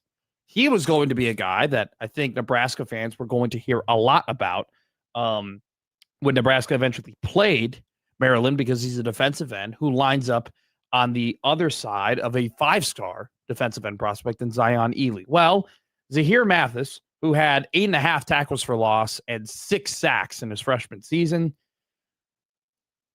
is out for the season. He got hurt yesterday in training camp. He got trained yesterday. He got hurt. He's out for the year. He was a key piece of this D-line. Maryland is not very deep. That's kind of the thing. They put a lot of their eggs into their front line, which is why they have sophomores and freshmen playing, right? It's kind of this new crop of talent that Mike Loxley is counting on, and it's a major blow. So Matt McTerrapin is officially retired. Rest in peace, Matt McTerrapin. June 2026 to August 2026. I'm officially removing Maryland from my bet category, buy, sell, hold, or bet. I apologize. Definitely smart. Like you said, they don't have a lot of depth. So the thing is, you didn't know there's going to be an injury. No, I didn't. But I have to pull back here. I have to pull back here. I have to be true. I have to be correct. I can't put I cannot put a team in my bet category if I feel like they're not going to be good. I can't say I'm going to bet them when I don't bet them. So I have retired. I have to apologize to Hokisker. I have to apologize. He's a big Virginia Tech fan. Maryland plays Virginia Tech very early this season. I was counting on the Terrapins to win. The Terrapins suffered a massive injury. So I have to pull back. I have to be a true man. I have to be an honest man. Okay. We're a principled radio show here, right? Yeah. We hold principles to the highest degree. And so this is one where I have to say, Hokisker, I apologize. Matt McTerrapin, RIP. Okay. Coming up next, we have a fun show for you today. Let me re-preview for it. We had Steve Sippel on at 11 o'clock. I do want to give a big shout out to Brian Rosen, the head coach of Creighton Volleyball. Thank you so much to him joining us for that long interview. It was awesome. Great to hear from him. We'll hear from him hopefully throughout the rest of the season. Great future over there for the Creighton Blue Jays in volleyball. Sip came on. It was great to talk to him. Phenomenal conversation. And I love talking. Like I said, I love talking about that Oklahoma State, UCLA, Auburn, all bringing in those new coaches, all those coaches bringing their guys. It's going to be fascinating to see what happens this season with them. We will have Lauren Michelson of KETV. Typically Thursday is Lauren's day off. She is not off today. She's actually at Volleyball Media Day for Husker Volleyball. So it's a very volleyball-centric show here on Middays with Matt. We have the head coach of Creighton Volleyball, and now we're going to have Lauren Michelson, who's going to be coming freshly from Volleyball Media Day. So we'll talk to Lauren at 1:20. We're going to have buy, sell, hold, or bet around the 1 o'clock range here. And then we're also coming up next going to do our PFF stats of the day, talking about the Nebraska offensive line. We also have a bunch of other topics I want to hit today. Definitely want to talk about a great Dusty May article about him speaking out about why he left Michigan. It was pretty raw. It was pretty candid in terms of the reasons that he is no longer the Wolverine head coach despite winning the national championship and having a massive investment on his roster last season. So we will discuss that. Russell Westbrook retired. And I know on the surface it's like, oh, this is Nebraska. People don't care about Russell Westbrook. And I know John with no H is going to come in and be like, you're damn right they don't. But the point is this. I think Russ's retirement to me signifies that there is a certain type of player that is dying in the NBA. There's a certain archetype of athlete that is dying in the National Basketball Association. It's something I think it's a fun conversation. So we'll go ahead and we'll talk about that amongst other things here on the show. Loaded show for you today. So let's hit a break here. 1620 The Zone Radio Network, MWM.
Well, you heard John say it there on the ad. I'll repeat it. Next Friday, we are 8 days away from the 1620 The Zone golf tournament. So excited. I want to say it was back in, maybe it was January, February, around that time. We had a pretty big meeting at 1620 The Zone. It's actually where Big Clock spawned, where that joke that eventually became reality of Matt wanting a big clock in the studio. That's where that meeting came from. But also what happened in that meeting was a discussion of different events that we can do for the 1620 The Zone listeners, because we love our listeners and we love how much you guys interact with us and you spend time with us and you give us a part of your day, and it means the world to us. And so we wanted to create an event that, showed that to you and was an opportunity for us to have a great time, as a community, as a radio station. And so we, this was the 1620 Zone golf event was something that had happened in the past for years and years and years, and it took a break. And during that meeting, we had the opportunity to be like, all right, let's bring it back. Let's do it. And I was lucky enough to be tasked with kind of getting this thing rolling. And, it's been a complete team effort from everyone here at the Zone to everybody at Usher Media. And we've done a great job of putting this event, and shout out to Keely and Stacy and Josh and Heather and Cammie and all the people, Josh Odson, obviously, USC, Happer and Schaefer. Just been a lot of people coming together, a lot of tender love and care to put on that event, which will be happening 8 days. And so we have spots that are filling up fast. Like, we only have a couple of spots left. It's $400 for a foursome, $100 per golfer, right? You get 18 holes. You get complimentary drinks. You get complimentary food. You get swag, gift prizes. We're also going to give out hole prizes on every single hole. So you've heard us we're talking about Burt Kreischer tickets, talking about concert tickets, talking about different gift cards that we've been giving away.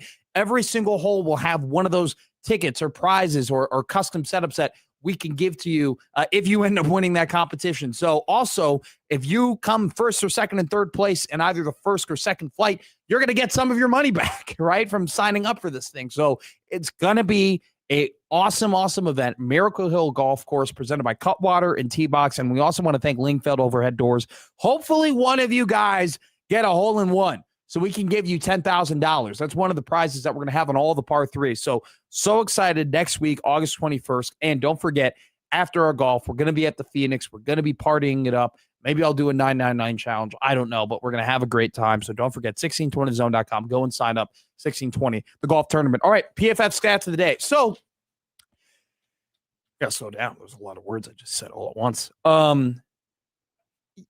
Last year, one of the scarring things of last season wasn't the D-line for me. Now, I'll tell you why. Bear with me. I personally thought that, okay, hey, Cam and RVP, they have a ton of talent. They've shown flashes, but this is going to be the first time they get a ton of snaps. And that's going to be, a big thing for them. And can they adjust to that? And they, it wasn't just them. It was everybody on the D-line. And I think the D-line coach should be included in the blame that just didn't step up to the plate. And, it was very disappointing. And part of the reason they ended up having a terrible end of the season. But the expectations for the D-line heading into last season were like, I don't know. Like, there are people who said, all right, yeah, it's a question mark, but in theory, based on what we've seen from these guys could step up and end up being pretty decent. And unfortunately, that didn't happen. But one unit that everybody, and maybe I don't want to couple in everybody, but a lot of people, including myself, were high on, was the offensive line, with the idea that, man, you're bringing back a lot of experience. You're bringing back guys who we know have been good before. We're bringing back guys that, are coming from different places. I mean, Rocco Spindler was coming from a national championship, team that was in the final game, right? You had Henry Lutovsky, who had played plenty of football, who was super strong. You're like, oh my God, him in that guard spot's going to be great. You had, Justin Evans, who'd shown flashes of playing really well at center. Gunnar Katula played snaps at the end of the year as a young guy, stepped up, was impressed, kind of down the list. Elijah Pritchett, hey, he's a blue chipper. He could end up being, something really big. There was a lot of optimism and a lot of confidence that the offensive line was going to be a strength of the team. And it wasn't a weakness, but it wasn't what you thought it was. There were moments where you're like, oh my God, 50 and 51, they're just road graders right now. I mean, they're just absolutely kicking the crap out of people. And look at 59, that interior, they look great. And then you have games in Minnesota where they give up 9 sacks. Some of that is on the quarterback, but you get what I'm saying. It's one of those things where I really felt like I was very confident that the offensive line was going to be a game changer, and it ended up being not what I expected. Was it terrible? Not always. Was it great? Not always. Was there a little bit of both? Absolutely. We come into this season, and we have a lot of expectations and a lot of confidence, and you've heard nothing but really good things about the offensive line. And my question, I think, to most people would be, are you confident in the players? Are you confident in Jeep Wade? Are you confident in their size, their athleticism, their experience? Or are you more banking on the guy who developed guys who got drafted, Keelan Rutledge, right? Just got drafted into the NFL by Georgia Tech. Georgia Tech not too long ago was a Joe Moore Award nominated offensive line. Jeep Wade's got plenty of pelts on the wall when it comes to all conference players and NFL draft picks. Like, who are you confident in? You confident in the players? You confident in the coach? And, it's hard to put a number, an analytic on a coach in terms of, hey, this is his immediate impact. But I wanted to go through and use our PFF stat of the day segment to kind of break down this offensive line and give you a pretty good outlook on how they look and what maybe you could expect from them heading into the season. So we're going to go through this quickly, a couple of niche stats for all of them. Let's start with Elijah Pritchett. This is a guy that, his first couple snaps against Cincinnati, we heard about Pritch, right? When he came in, it was an adjustment for him. It was a long road for him to go to be really OOU, to be a part of the program. We heard plenty about his, offsides problems, his penalty problems, some of those issues he was having, in the preseason. He comes in against Cincinnati, one of his first series, they get down to the 1 yard line. He flinches, false start, that, ends up pushing them back. I forget. I'm pretty sure they ended up having to kick a field goal there, if I'm not mistaken. But it wasn't a great start. And he gives up 2 sacks against Michigan State. He gave up a sack against Maryland. And his PFF grades, to begin the year, weren't all that great. He had a 45 against Houston Christian. He had a 32 against Michigan. Had a 41 against Maryland. Really talented defensive line last year. Gave up 6 pressures in 5 games, where it's like it wasn't a great beginning for him. But at the end of the year, Elijah Pritchett really started to figure it out. In his last 6 games at the left tackle position last year for Nebraska, last 6 games, he only gave up 1 sack. Against Minnesota, he gave up 0. Against Northwestern, gave up 0. Against USC, he gave up 1. Gave up 0 against UCLA, Penn State, and Iowa. His 2 highest graded games last season was an 86.6 against Northwestern, and the final game of the year, 86.6 against Iowa in pass blocking. He is a guy that in his last kind of stretch of the year played some of his best football. And it's a dude that you consistently hear, hey man, he's really taking a step up. He's really bought into this program. He's becoming more of a leader. He's buying into what this system is. And I think that as the buy-in was more communicated to everybody, the results came. The more we heard about Pritch coming around and Pritch, being better, and Pritch really buying into his nutrition, to his coaching, trusting the program, buying into the chemistry, buying into the culture, that's when you started to see things go well for him. Let's move on to Evans. He was the number 1 returning center in PFF, number 1 returning PFF graded center from last year to this year. 78.5 overall, 82.5 pass block. That was 43rd out of a couple hundred players. 0 sacks last year. 9 pressures though. 49th in the country. Out of plenty of centers who qualified for that.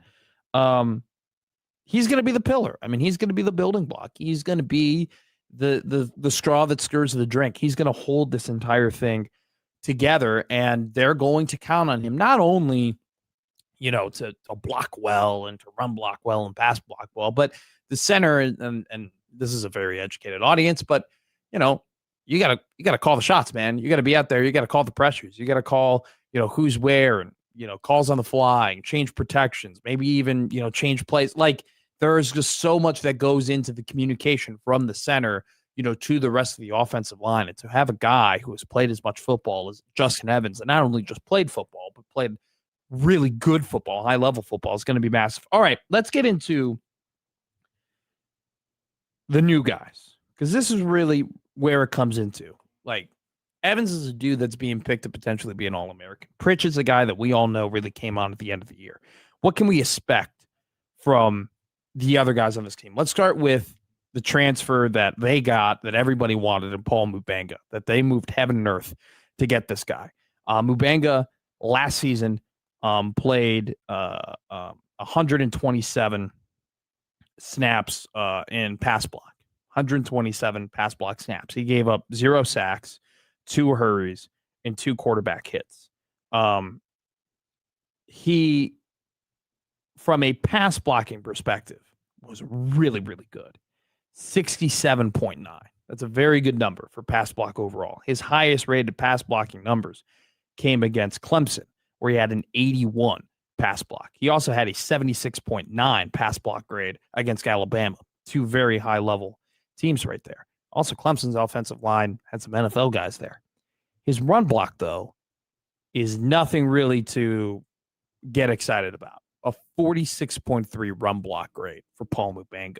His overall PFF grade is 53.2. So it's one of those things where he excelled last year from a pass blocking perspective. But, the thing about him and the run block is that all you ever hear about this guy and all everyone really talks about this guy is how athletic he is. And you get a guy like that who can move and be as physical as him, and you put him with that coach with Jeep Wade, I think he can have a positive outlook that he can improve there. But the bones of a really good pass blocking guard are without a doubt there. Now, Brendan Black, he's a dude that was interesting to me. We always talk about his experience, but I've always been curious, like, all right, yeah, he's played a lot of snaps, but what does that mean about him being good? He had a 67 PFF grade last year, ranked pretty decent with offensive guards. 738 snaps total for Brendan Black last season. The guy played a ton of snaps for Iowa State. 4 sacks, 11 pressures in 12 games with a 97.8 efficiency blocking rating. Very high. Look, this guy is pretty good. He's not necessarily an All-American. He's not necessarily a dude that's going to light the world on fire. He's not going in the first round of the NFL draft as of right now, right, with the numbers that he's had. But he is kind of that perfect, and Nebraska's done this with multiple guys now, right? They did it with Ben Scott. They did it with Spindler. But they kind of just pluck these guys who, yeah, are they the greatest players of all time? No, but you put them in there, and they know that they can be reliable. Ben Scott was reliable for seasons for Nebraska. Rocco Spindler had moments where it's like, wow, this guy looks like the best goal lineman on the field for Nebraska last year. I think Brendan Black is just one of those classic kind of Matt Rule offensive line portal additions that we've come to see and come to get used to. And here's the next guy, and kind of the key to this all, Tria Babalade. Now, he got hurt. His snaps got limited last season. I think he only played 7 games. He ranked 102nd out of 245 tackles and pass block. He ranked 163rd out of 245 guys in total blocking and total PFF, in total PFF grade with a 60.1. 398 right tackle snaps. He only took 23 left tackle snaps last season. Had 236 total pass blocking snaps. In those 236 pass blocking snaps, he only gave up 1 sack. So this is a dude that, got hurt last year and definitely had at times his struggles overall. But the bones for pass blocking are definitely there. And, it's very incredibly efficient to have 236 pass blockings. Only give up 1 sack. And so I think that you kind of go down the line and you feel really confident in what you have in Justin Evans, and the analytics back that. You go down the line and you're comfortable with the solid play of Brendan Black, and the analytics back that. And then I think you have 3 guys where you have a promising Elijah Pritchett. Like I said, last 6 games only gave up 1 sack. Out of his 7 final games, he had 3 of his highest PFF grades. Like, those are all very encouraging signs. And then you have guys in Mubanga and Babalade where if you can just, they have the foundation and bones of really good pass blockers. If you can up them in the run game just a little bit, I think you're going to have an offensive line you feel really good about. And I've said this over and over again. Nebraska's not going to be good without a great offensive line. They're not going to win at a high level of the Big Ten without a great offensive line.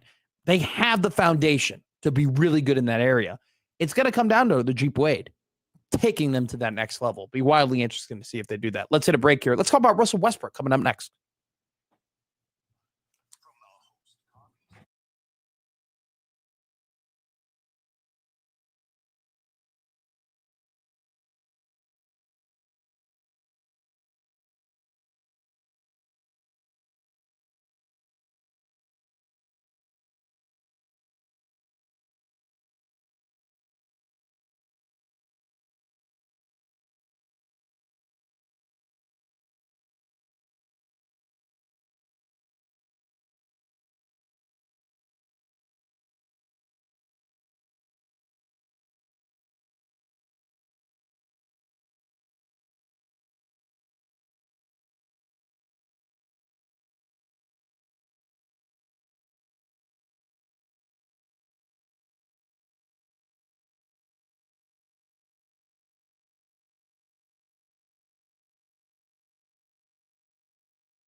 Things are never normal in college football.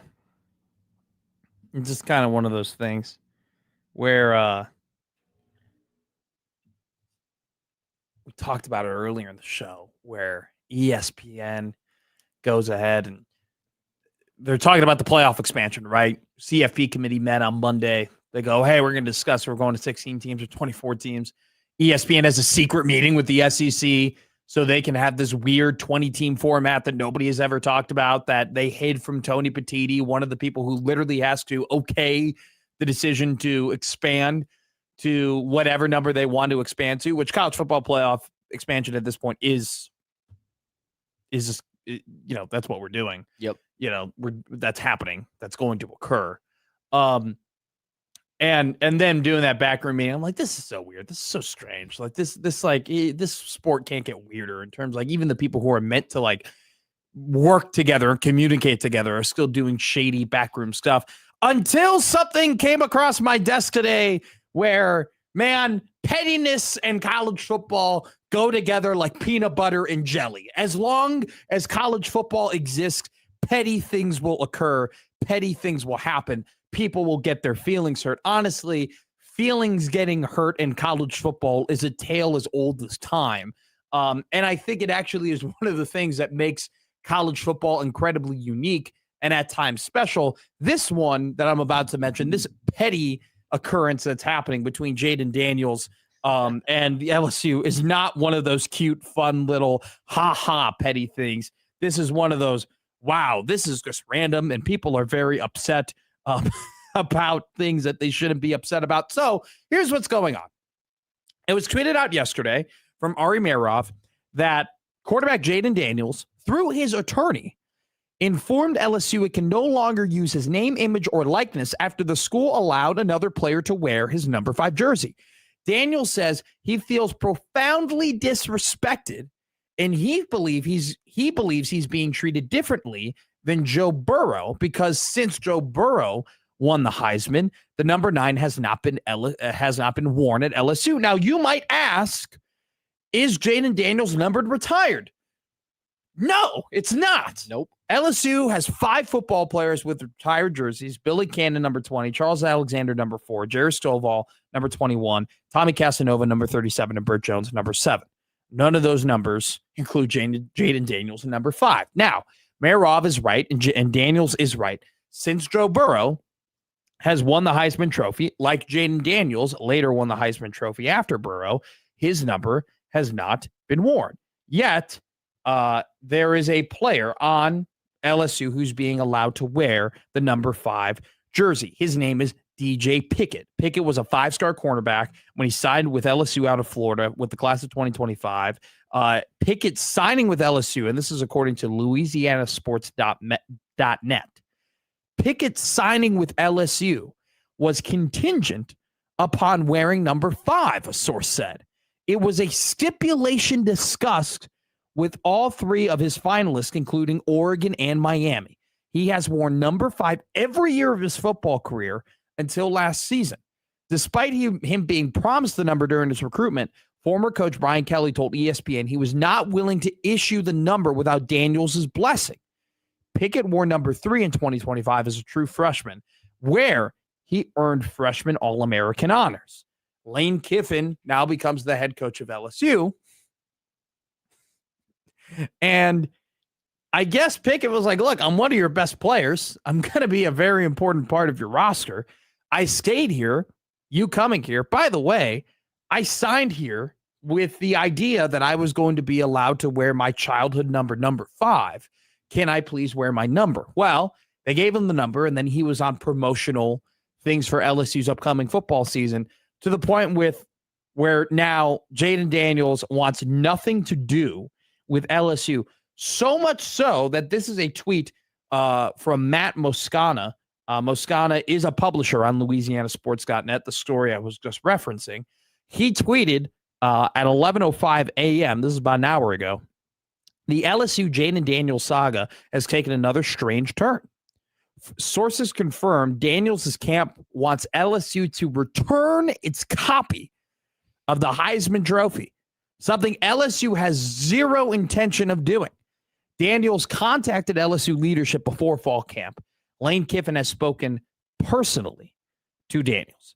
So out of nowhere, out of left field, Jaden Daniels is pissed that a player who really wants to wear the number 5, by the way, literally put in his contract, and that contract was not honored, literally came out that I want nothing to do with you. It is so weird. It is so strange petty to me. I mean, I totally understand it from the perspective of if Daniel's number had been retired and it was up in Death Valley, right? And like it was there and it was honored and it was enshrined. And they told a recruit, hey, you can wear this fully retired number in order for you to play here. I would totally understand Daniels being upset. What do you mean it just takes a 5-star recruit to tell you you can't continue to honor me? Screw that. That guy's done nothing for you. Keep my number retired. The problem is his number was never retired. And you could say what you want about Burrow and him winning the Heisman Trophy and Burrow's number not being used. The number 9 hasn't been worn at LSU since Joe Burrow won the Heisman. I would like to remind Jaden Daniels that Joe Burrow just didn't win the Heisman. Joe Burrow won a national championship. Joe Burrow led one of the best college football teams ever, like statistically, analytically, even through like draft prospect wise, right? There are so many guys. Remember we had that segment yesterday with Michigan, their 2023 team had all those guys drafted in 24 and they ended up being terrible. There are so many guys from the LSU roster who got drafted into the NFL who ended up being awesome, who ended up being phenomenal. Justin Jefferson, Jamar Chase, Joe Burrow. Like that 2019 LSU roster has the potential of having like multiple gold jacket guys. That's how good that team was. Jaden Daniels, hell of a year. Don't get me wrong. Awesome quarterback for LSU, but he, there's levels to this. There's levels. Run 65 Bear goes, Daniels, did he win a national championship? No, he didn't. He didn't. So I don't know. I think it's petty. I think LSU could have done a lot better job of trying to communicate this with him clearly if they thought it was going to be disrespectful. But I mean, I don't know, man. His number's not retired yet. It will have, I mean, maybe it will be eventually. Maybe they will just officially retire it one day. But I don't understand the taking this public and writing it. They wrote a cease and desist letter to this guy. It's wild. I was interested what bowl game they went to that season. Oh, go ahead. Yes, what bowl game? Relia Quest Bowl against Wisconsin is what it was led to for Jaden Daniels. So Jaden Daniels now wants nothing to do with LSU. Absolutely phenomenal. Absolutely great. And there's more. There's now a bunch of, I mean, it's just soft. It's just very soft and by the way, I don't know this DJ Pickett guy. I don't know his character. I don't really know him, obviously I don't have a ton of knowledge on him. I know that he's a really good player. He's a freshman All-American last year. Kind of feel bad that now he's getting thrown in the middle of this too, where it's like all his fault that like LSU and their Heisman Trophy quarterback are now estranged in this relationship. It's just another weird little turn that you continue to take. Once again, college football is a weird sport. And it is awesome because it is weird like that. But then you get stories like this where it's like, what are we doing? What are we even talking about? Speaking about college sports, did you read this athletic article today, Jake Janicek, about Dusky May? Did you see this? Did you hear about this? So I don't know if Dusky May has gone on a media tour since leaving Michigan to go to the Dallas Mavericks. It was a big deal when it happened. Obviously, it really happened out of nowhere. Honestly, it was something that I thought would happen with John Shire, because I said multiple times that I wanted Duke to win the national championship, in part because I thought that Shire would leave if he won a national championship with Duke, and maybe my Chicago Bulls could hire the White Mike, bring him back home to Chicago. But instead, because he didn't win the national championship, he decided to stay at Duke. He did get offered the Dallas Mavericks job, John Shire did, but turned it down because he wanted to win a title with Duke. Well, it went to Dusty May. And it's funny. So CJ Moore of The Athletic writes this article where May, it's not as dramatic as a tell-all, but it's Dusty May kind of saying to you what we kind of already knew, which is he was so sick and tired of everything going on in college basketball. This is from CJ Moore. When Dallas Mavericks general manager Mike Schmitz called to pick Dusty May's brain about Michigan's 3 NBA draft prospects, Ade Mara, Maresh Johnson, and Yaxel Lendenborg, on the morning of May 24th, he asked one question that got the ball rolling toward May leaving the school he just won a championship with to the coach of the Mavericks. Schmitz asked May, quote, "Would you have any interest in this job?" Schmitz's timing was perfect. May told him May had just returned home for the Big Ten spring meetings where the league's coaches met to discuss, among other things, the state of the game.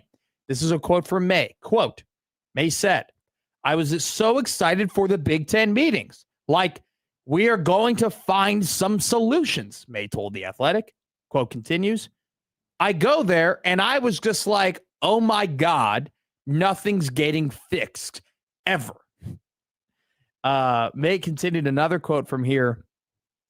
"We've got to stop talking about all the stuff that we can't change." And later in the article, he kind of reveals that he didn't have any intention of leaving before that Big Ten spring meeting. He goes to the Big Ten spring meeting.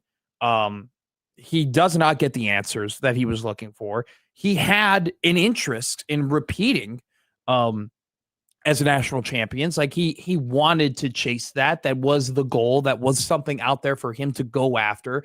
And he decided against it because, and this is kind of the quote that puts this whole thing together. He says in the Athletic article, quote, "I just spent so much more of my time doing everything but coaching," end quote.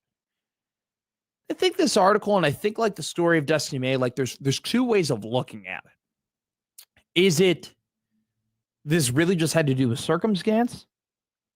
May just won a title. He just accomplished the ultimate goal. Mike Schmitz is somebody he's known for a long portion of his career. The Dallas Mavericks just hired Nasai Ujiri to be their president of basketball operations. He's the guy who put together the 2019 Toronto Raptors team and is heralded as one of the best creators of basketball franchises really in the game. Right now, Cooper Flagg is your superstar of the future for Dallas. Like, May doesn't have to worry about getting a guy like that. Was this all pomp and circumstance? Was this all just, okay, hey, like it all kind of fell together for Dusty May. Enough people said no, and he was able to pick up the pieces of what could be a very, very good job for him, in which he's going to get paid a ton of money. And if this ends up failing, then he just goes back and he gets paid a boatload of money to go and coach somewhere else in college basketball, because that's what happens. I think the risk reward here for Dusty May is super slanted, right? The risk is you leave your national championship job. You leave a place in Michigan that is willing to invest in your basketball roster. You leave a place you know without a doubt that you can win a national championship in. That's the risk.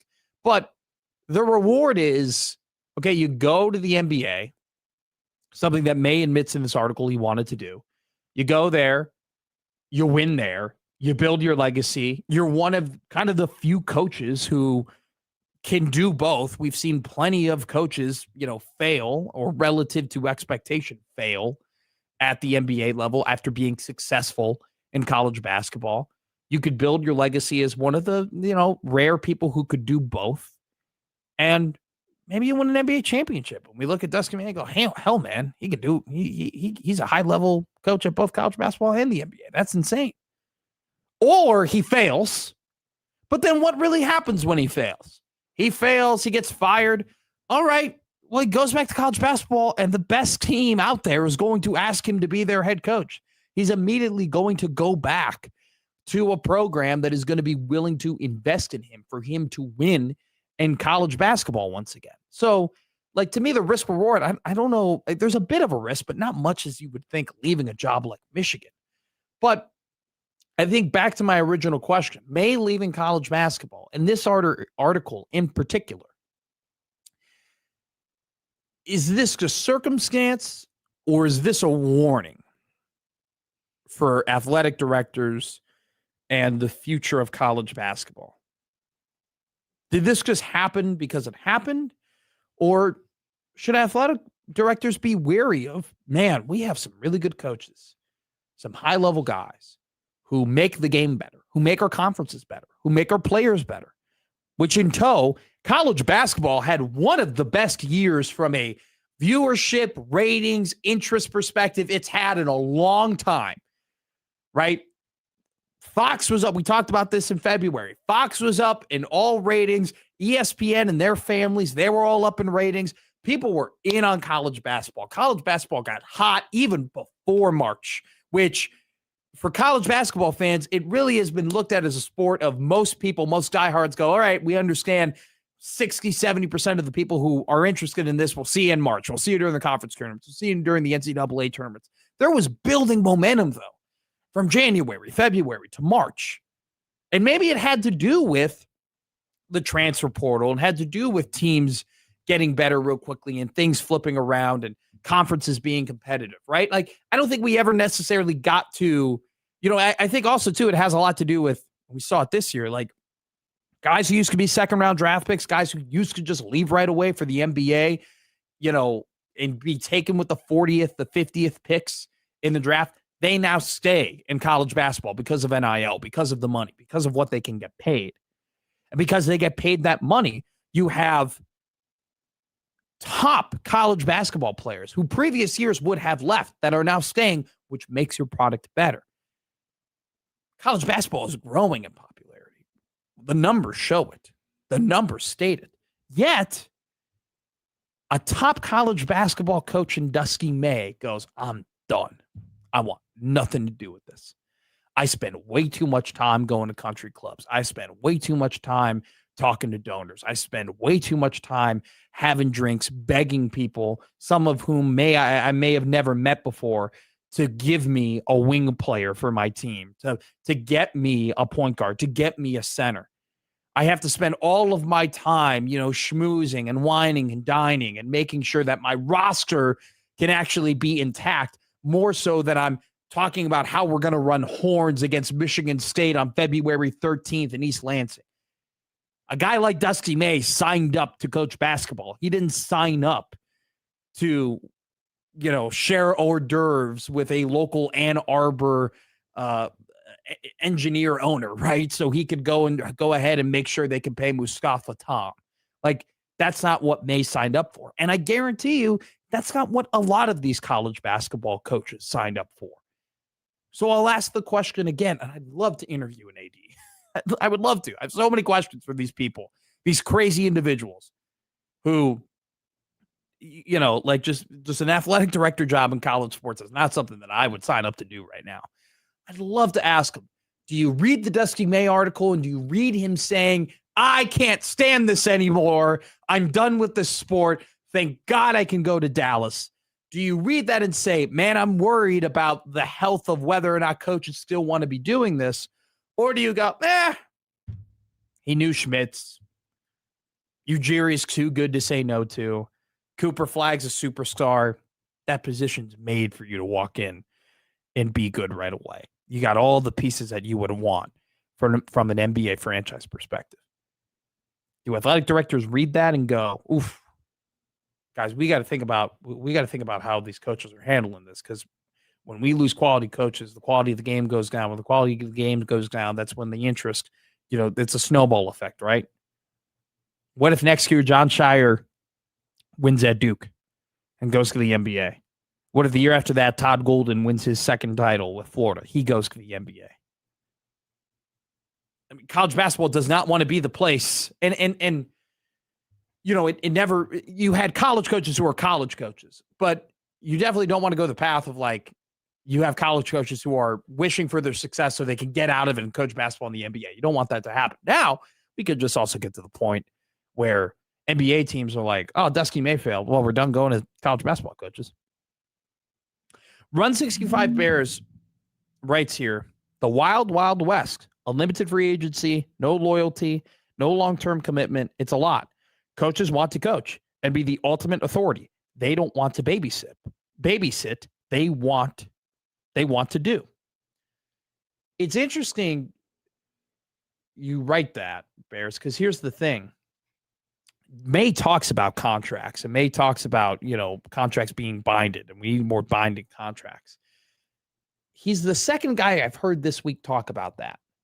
Jed Fish went on Rich Eisen. I listened to that interview on YouTube yesterday. And Jed Fish, the head coach of Washington, said the same thing. And what was interesting, though, what Fish said is he didn't just say we need binding contracts for players. He the thumb and said we need binding contracts for coaches, which he's the first I've heard say that, at least publicly. That's the first I've heard of a coach being like, it ain't just about we need to keep the players on board. We need to keep the coaches on board.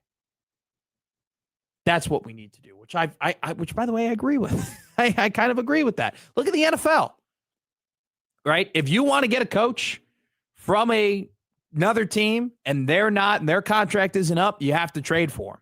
You have to ask permission. You have to be same thing with the NBA, right? Where the New York Knicks, before they hired Mike Brown, they wanted to interview all of these different head coaches across the NBA. The NBA was like, get the hell out of here. We're not going to let you poach our coaches. We're not going to give you permission to interview these people. Get out of here. I think it's just very interesting to hear a college football coach go, yeah, we kind of need to have, if we're going to be a pro sport league, if we're going to have collective bargaining, if we're going to have contracts that the players have to agree with, probably should have the same standards for coaches.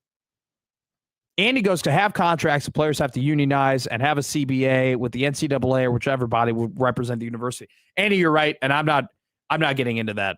I'm not getting into that weed, right? But it's just interesting. I'm just more so pointing out it's interesting to hear, the binding contracts being a point, but then Jed Fish, I admire him. I admire him for being like, it's not, because it's easy to blame the players, guys. It's easy to blame the guys who go to 4 different teams in 4 years. It's easy to blame the guys who agree to contracts here, but then they're given bigger contracts elsewhere and they void their contracts and go. Like, it's easy to blame those players. But I think it's admirable of Jed Fish to point the thumb and say, hey, we ain't Saints either. What Lane Kiffin did ain't what this sport is about. I found that to be very interesting. We'll take some text. We'll go to the Equitable Bank Zone inbox. We'll read some emails. 429-551-1620 if you want to get in on the conversation here on the Prairie Flower Casino Zone hotline / text line, 402-951-1620. Prairie Flower Casino. Play longer, win more. And don't forget to reach out to us at the Liquid Trucking Zone Twitter feed, at Jake Janosek, at Matt McMedia. We'll take some of your calls, take some of your texts, take some of your emails. We'll talk about Russell Westbrook along with buy, sell, holder, bet coming up at 1 o'clock. And Lauren Michelson of KETV going to be interviewed here after volleyball media days for the Nebraska Cornhuskers. They're tumultuous, traveling, flying everywhere. Beginning of the regular season starts in a nick of time. So we will talk to Lauren all about that coming up next year on MWM.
Not to spoil what to watch that we will have at the end of today's show, but there is a slew of NFL preseason games on tonight. Yes, football is back. I believe I don't know how many. I think so the Titans and 49ers game will be on NFL Network. That will be the prime game, or at least the national game. That will happen at 8:00. Every other game will be local, which is disappointing because there actually is one game I do want to watch tonight. Shocker. I want to watch preseason football. Can you guess which game I want to watch tonight? Jake Janasek. Packers Steelers, right? No, God, no. I don't care. I mean, I know, but Aaron I don't Rodgers care. going back. It's not. It is a Thursday. It is Thursday. Play it, Jake. I don't care. I don't care. Thank you. I don't care. I don't care about the Packers and the Steelers and Mike McCarthy and Aaron Rodgers and the couple who divorced, who has now got them back together. I care about Arizona versus the Las Vegas Raiders. Oh, Carson Beck guy? Well, yes, I am actually. Carson Beck was one of my more highly rated quarterbacks in the draft. I actually said that I would take Carson Beck over Ty Simpson, is what I told some people. Shocker, right? That was a bold prediction I had, that I thought that Beck would be drafted before Simpson. The shocker is that I was wrong by a wide margin. But I think Beck kind of has all the tools that you look for. In terms of a ton of experience, has played at the highest level of college football. Played in, I think the number was played in 55 games or something crazy like that. Played at the highest level of college football, has won at the highest level of college football, has not lost a lot of games in his career. Obviously he has some pretty notable fourth quarter mistakes that, one of which cost his team a national championship. But to give him credit, he got his team to a national championship, played great throughout the entirety of the playoff. And I just thought, look at him as, accurate, good arm. He doesn't have the type of athleticism that is going to break games, and his, off schedule stuff that we fall in love with guys like Josh Allen and Patrick Mahomes. It's definitely not at that level, but just from a pure strength, accuracy, experience, winner. I mean, I really, really liked him. I want to continue to see him play more football, and a quarterback battle that I don't think people thought was really a battle, but may turn into one if Jacoby Brissett continues to have bad practices and Carson Beck continues to perform at a fairly high level. And then on the other side, you have the Las Vegas Raiders, who their head coach Clint Kubiak told the media Fernando Mendoza is going to get a lot of snaps and a lot of work in during the preseason. So that's a game that maybe I'll pirate or something. I don't know. I'll find a way to watch it. I want to bet on it. Right? No, I'm not. No, good man. No. I'll only bet on the first game of the preseason. Mike goes, I don't care. Matt is stealing bits. I'm not stealing bits. I just said, I don't care. My bad. Jake, come on. We got to hit that. We got to hit that a little. I was waiting to see, but J-Man says he's upset that this weekend in women's history is gone. I'm sorry. I'm not stealing bits, though. Mike goes, Matt McPirate. What's this long comment?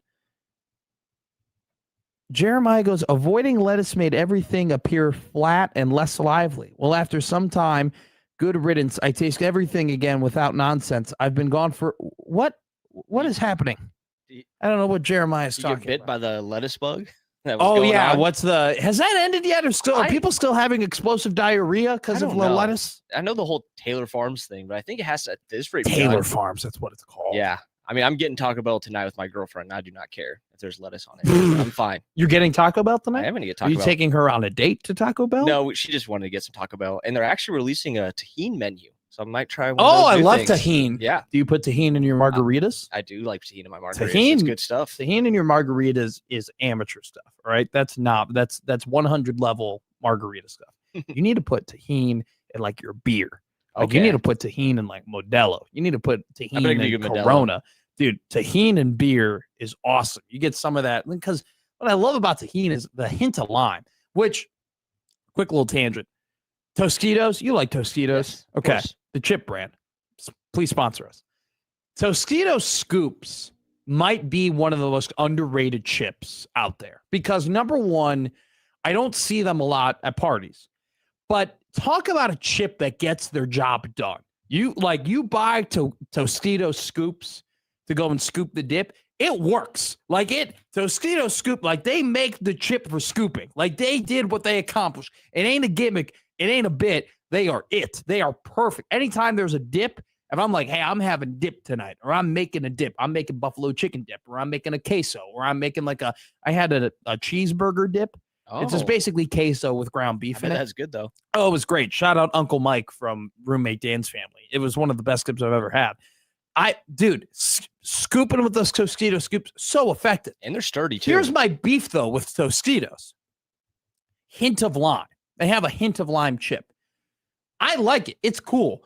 But there's no hint about it. They ain't hinting at you. It's more of a punch of lime. It's more of Tostitos slapped with lime. It's all lime. There's no secret. You don't taste that chip and you're like, oh, well, I got a hint of something there. I wonder what that is. No, you get smacked over the face with lime. And it's not necessarily that I don't like the chip. It's I just don't like being lied to. Yeah. Okay? I don't like being lied to. And speaking about being lied to, Kevin Warren has talked today with the Chicago Bears and had a press conference with the Bears media, along with George McCaskey, in terms of the new stadium project that is going on here with the Chicago Bears, which have turned into did you see the jokes yesterday that there was a rumor that Indiana wants the Bears to build in Indiana and then call them the Indiana Bears? This is what has been so frustrating about this entire experience as a Bears fan. I'm really past the point of caring anymore about this. It's just more so I hate all the jokes, I hate all of just the John Bishop making jokes and Schaefer making jokes and Peterson making jokes and Joey making jokes. At this point, hit it. Come on, Jake. I don't care. Where the Bears play their football. I don't. It's not of importance to me anymore. Okay. It really isn't. It would be less of a pain in the ass if they played in Arlington Heights for me specifically, because I got a train stop, back home that runs there. But at this point, if and buts are candies and nuts, I don't care. All right. I don't. It's more so about the lying, the deception, and people making fun of, the Bears, which I don't appreciate. Here's what Kevin Warren said today. Our focus is in Hammond, Indiana. We don't have any legislation in Illinois. Warren was then asked, is there a target date for breaking ground on construction for the Bears' new stadium? Warren said, my wife told me about 6 months ago, don't give any more target dates, just get the work done. And then George McCaskey was asked in talking about lies, by the way, George McCaskey was asked if the Bears would be the Indiana Bears if they were to move to Indiana.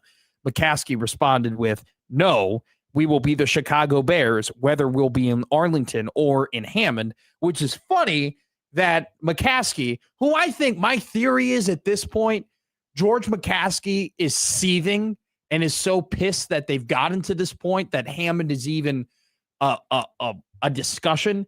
And I think my theory is that he's mad at Warren that it's gotten this far, that they have to bring in Indiana and they have to bring in Hammond and they have to do all this charade and all this hoopla in order to get leverage with the state of Illinois, which the state of Illinois is guilty for as much of the stuff as anybody. But I was just so pissed yesterday about the whole, they're going to be called the Indiana Bears. I'm very happy that that's not going to be the case. I was very frustrated. Last quote from George McCaskey.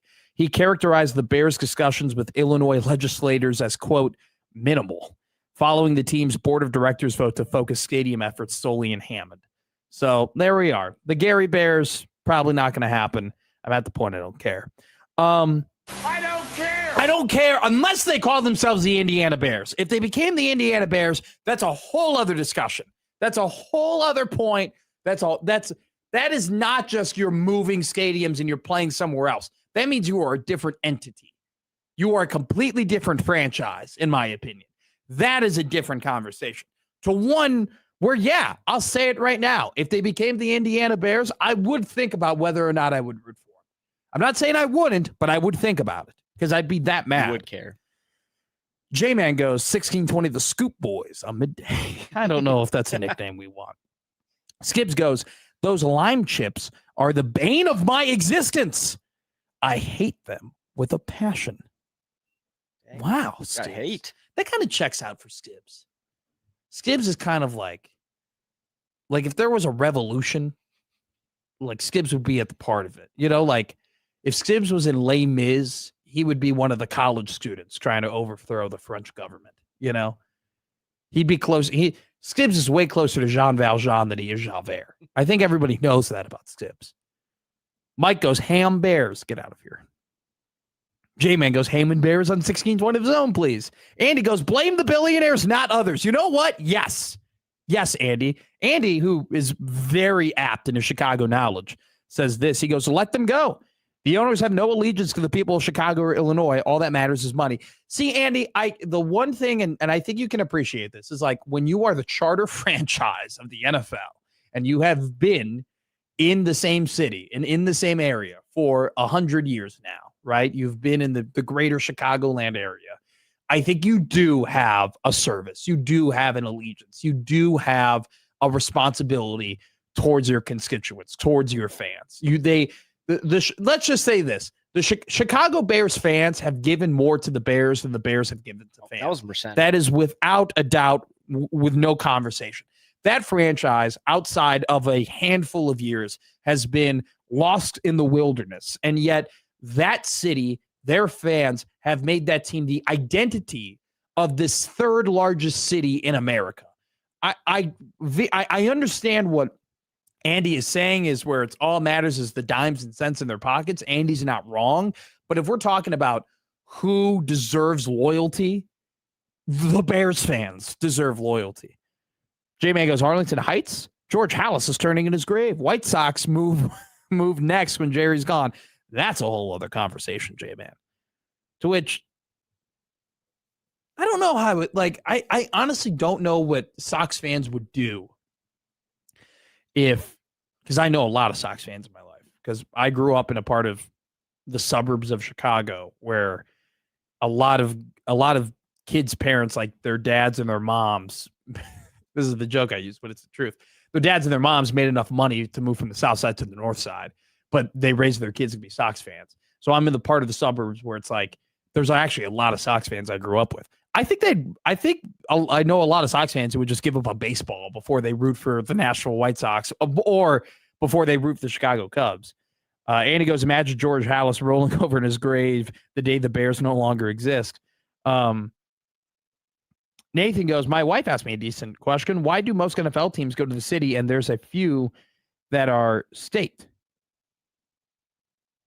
Oh, I mean, what the names? The teams go with the city, and there's a few. Like why Tennessee. Why is it the Tennessee Titans, the Arizona Cardinals, but it's not the Illinois Bears? I don't know. I think it's rolling off the tongue. Yeah. Theo goes, Les Mis deep cut McMaster. I love myself, Les Mis. Skips goes, hell yeah, viva la revolution. Andy goes, bingo. I appreciate you agreeing. J-Man goes, St. Louis loses the Rams and Cardinals, then Phoenix loses Coyotes and possibly D-backs, followed by Chicago losing the Bears, followed by the White Sox. Damn. Here's the thing, though. If they're still the Chicago Bears, but they play in Indiana, I wouldn't say Chicago lost the Bears. I would just say, I don't know what I would say. But if they're still called the Chicago Bears, they're still the Chicago Bears. But this is why I'm so mad, Jake, because all these people make the jokes about the Bears. Chicago lost the Bears, which they kind of did. I hate all of this. I hate this entire conversation. Andy says, it would be like the Red Sox moving to Rhode Island. Well, it'd be like the Giants moving to New Jersey. Oops. That already happened. All right. Quick segment coming up. I want to talk about Russell Westbrook. And then we'll go ahead and do buy, sell, hold, or bet at 1 o'clock about the Texas Longhorns and the Notre Dame Fighting Irish. And then we'll talk to Lauren Michelson, KTV, all that and more coming up here on Middays with Matt on the 1620 Zone Radio Network.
text in.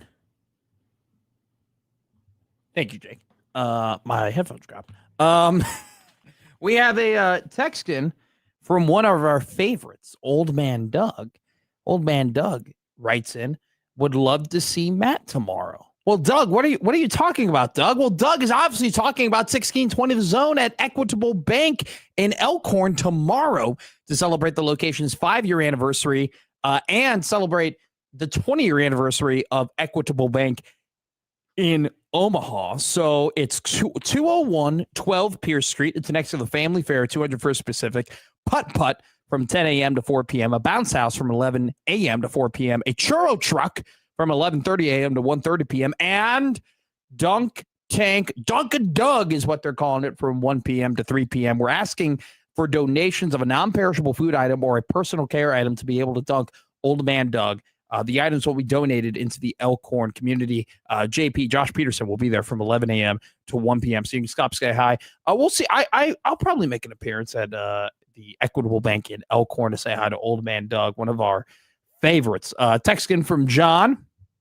John goes, no one wants to talk NBA, especially in August. Hit it, Jake.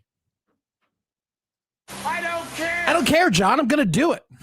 I'm sorry. I don't know what to tell you. You need to listen to the show. I do and say whatever I want. And what I want to say is Russell Westbrook retired yesterday. 18-year NBA career, calls it quits.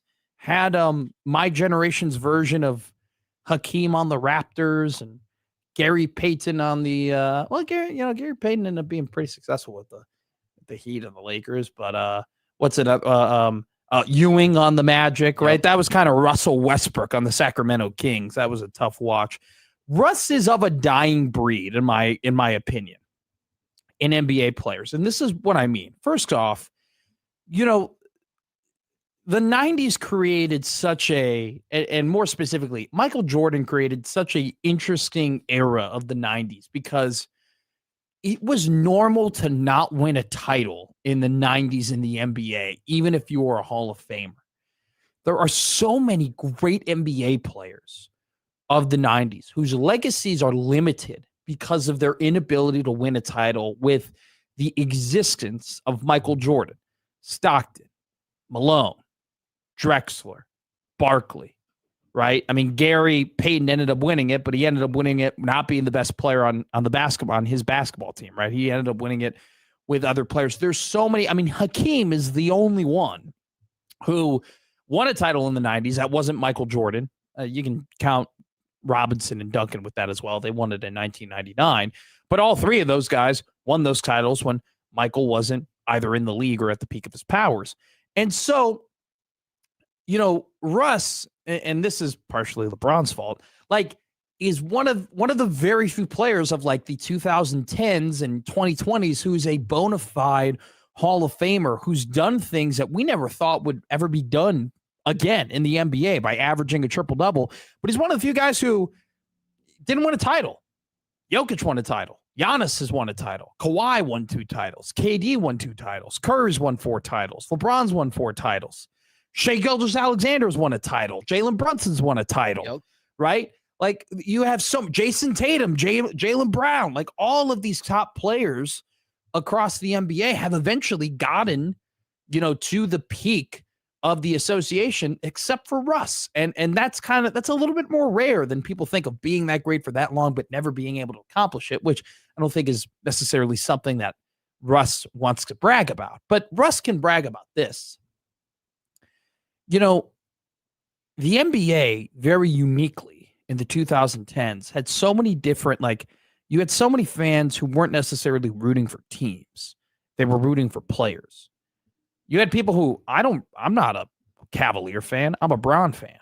You had kids in Chicago who their second team was always where Derrick Rose was playing. Russell Westbrook was a part of that kind of generation of player that had a cult following, that had Russ is my guy. Russ is my dude. Wherever Russ goes, I go, right? He's one of the very few players who really had that. And I feel like that is something that the NBA is lacking right now, right? When LeBron leaves, I don't know who else is really going to have that kind of, oh no, I don't root for a team. I root for this player. Maybe Ant Edwards.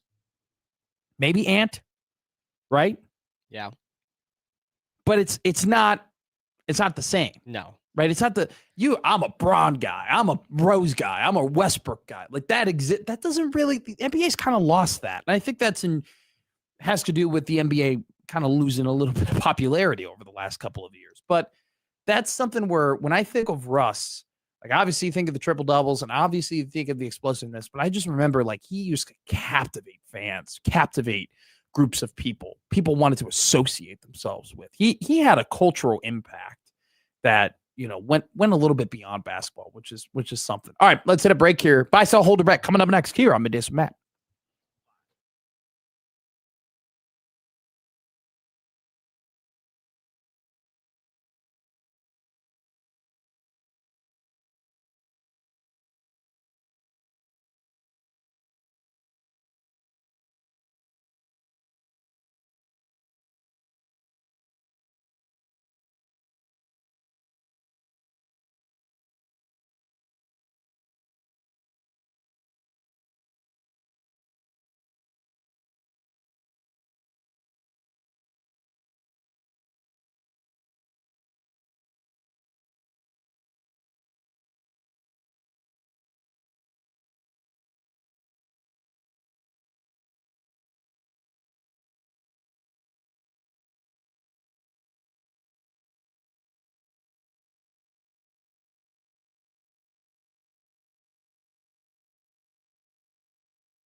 Before we get into buy, sell, hold, or bet, I've become a NASCAR fan over the last 2 years now.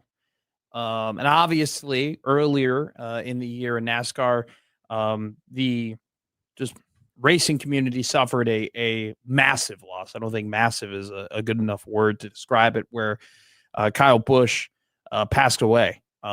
It left a hole in the NASCAR community, definitely left a hole in the garage with just how larger than life Kyle was, and one of the most important and best racers NASCAR has ever seen in its history. Something really, really awesome, man, is going to happen as this week NASCAR goes to Bristol. And it's one of those things where, each kind of you can kind of assign certain drivers to certain tracks and say, well, this is where they ran their best. And Kyle Busch's track was Bristol. I mean, won 9 times there across a bunch of different series. And Kyle Busch's what you also, like, you assign drivers to tracks, right? You also assign drivers to paint schemes, where Dale Earnhardt, may he rest in peace as well. Early on, his color scheme was that yellow and blue with a stripe right down the middle. And then it became the Intimidator, red and black 3.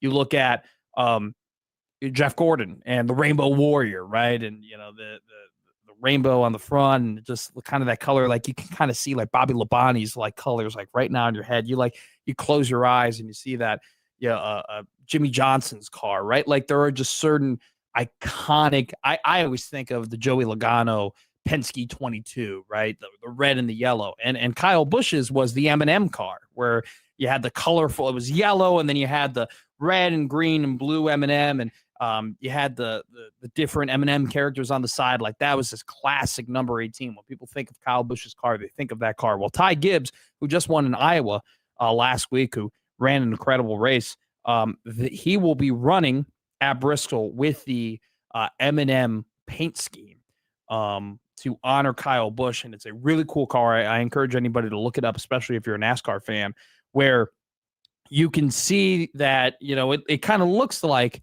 the M&M car, right? But then you look a little bit closer, and they go ahead, and then there's actually a bunch of pictures of Kyle Busch and his best moments at Bristol. So they're going to be in Richmond this week.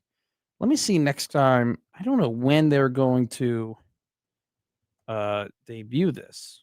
I'll have to look it up here. But it was something that I came across on Instagram during a break that Ty Gibbs, who won 2 races for NASCAR this year, is going to be honoring Kyle Busch with that paint scheme. So really, really cool stuff coming in NASCAR, honoring a legend. So anyway, let's go ahead. Let's talk about buy, sell, hold, or bet. So this has kind of been our preview college football.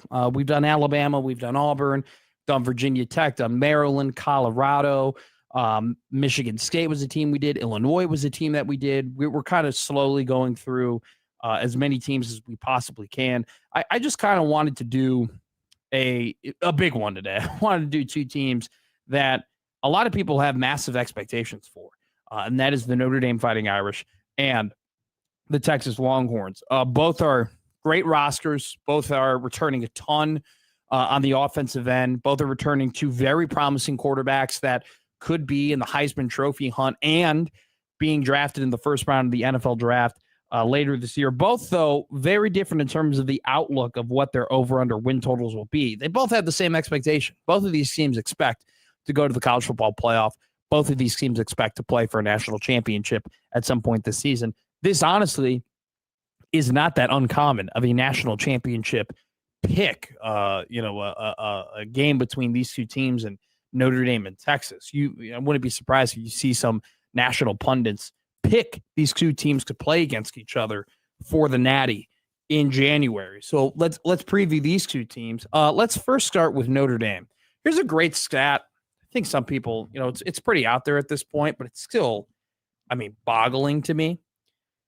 Notre Dame's starting tight end every season since 2005 has been drafted.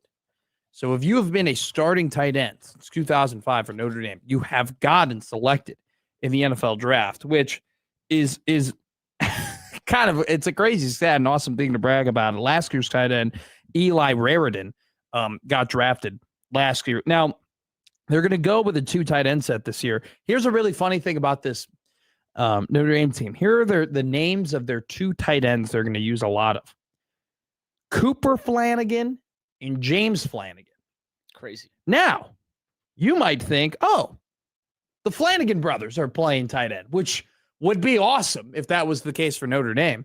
But it's actually one of them is Cooper is Flanagan with an A, and James is Flanagan with an I, which is just awesome. I don't know if anyone really cares other than me, but I thought that was dope that they have 2 Irish guys with the same last name playing tight end for Notre Dame. They just spell it slightly differently.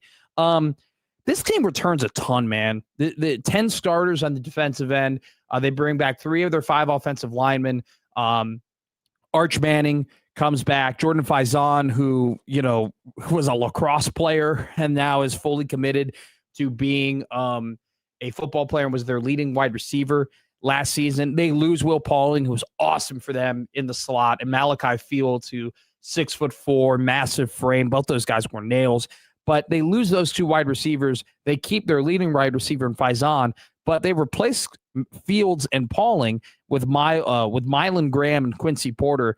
They were both former 5-star recruits from Ohio State's wide receiving room, and it's always a good idea to pull guys of which were recruited by Brian Hartline, who is now the head coach over at the University of South Florida, but one of the best, maybe even you look at his pedigree with all the guys that he's put in the NFL, maybe the best wide receivers coach we've seen in college football. They grabbed those 2 guys to fill that void. Obviously, you lose Jadarian Price and you lose Jeremiah Love, but this is still a backfield that is loaded with a ton of talent. I don't know, and forgive me here because this guy hasn't played a whole lot.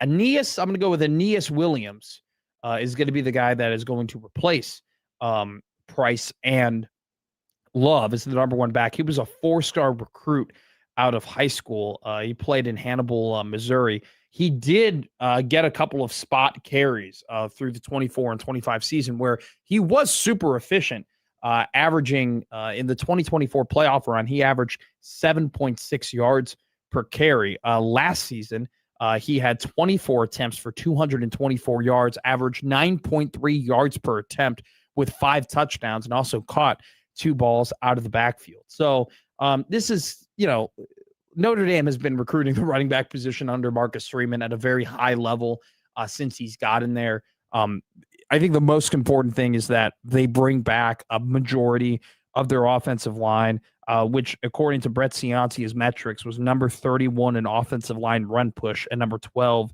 in pass protection. They lost 2 guys. Billy Schroth, he was drafted, and Emil Wagner graduated, but the other 3 guys are back for Notre Dame. And then you look at this defensive end, like I mentioned before, 10 starters return, 5 4-star transfers come in. They got the All-ACC defensive lineman Francis Brayu.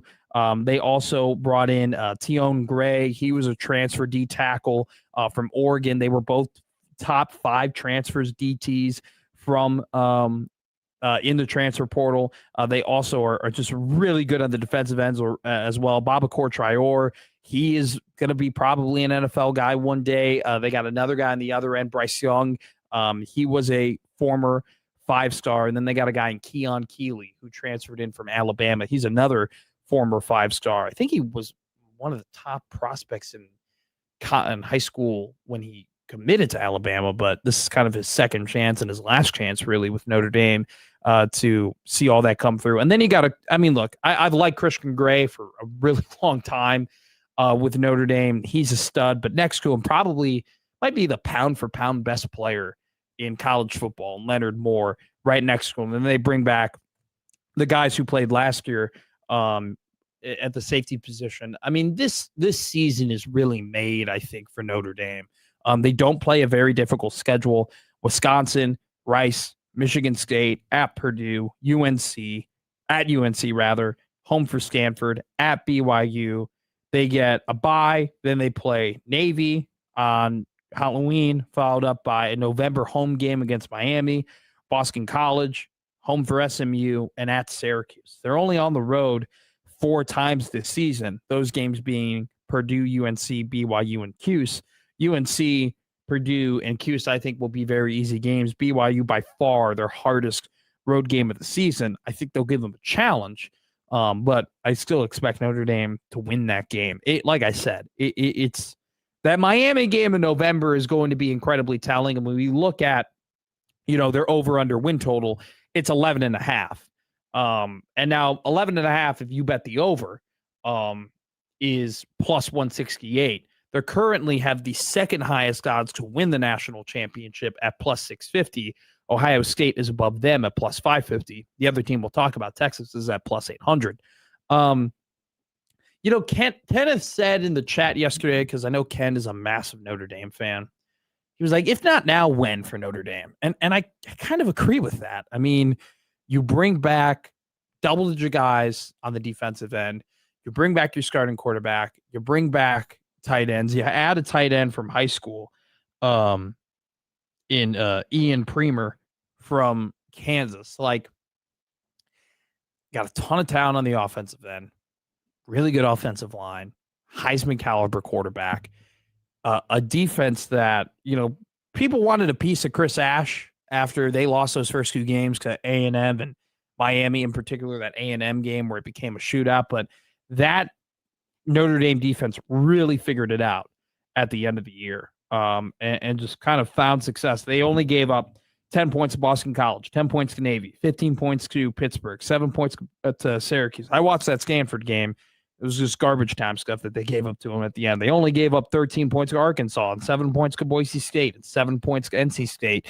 And that 12-point win to USC, USC scored 24 points. That's pretty low for a Lincoln Riley offense. So they did a really good job kind of getting that group together, rallying together, improving as the season went on. And not only, it's not just, hey, they brought back 10 starters on the defense. They brought back some legitimate transfer guys as well, really beefed up that defensive line because they brought back all their linebackers and they brought back the core of their secondary. They knew if they were going to be an elite defense again and be an elite defense, not just toward the end of the year, but throughout the entirety of the year, they were going to need to do it from the get-go, which meant being aggressive in the portal, which they were. Man, if I had to make my pick right now to win the national championship, as much as it pains me to say I would pick Notre Dame, I'd pick ND to win the title. That's not confirmed. That's not finalized. I still have more homework to do. I got 16 days until my prep is done. But I like this team, man. This team has a lot of the things that I like. They got an athletic, dynamic quarterback. They have a lockdown corner in Leonard Moore. They have a really athletic defensive line.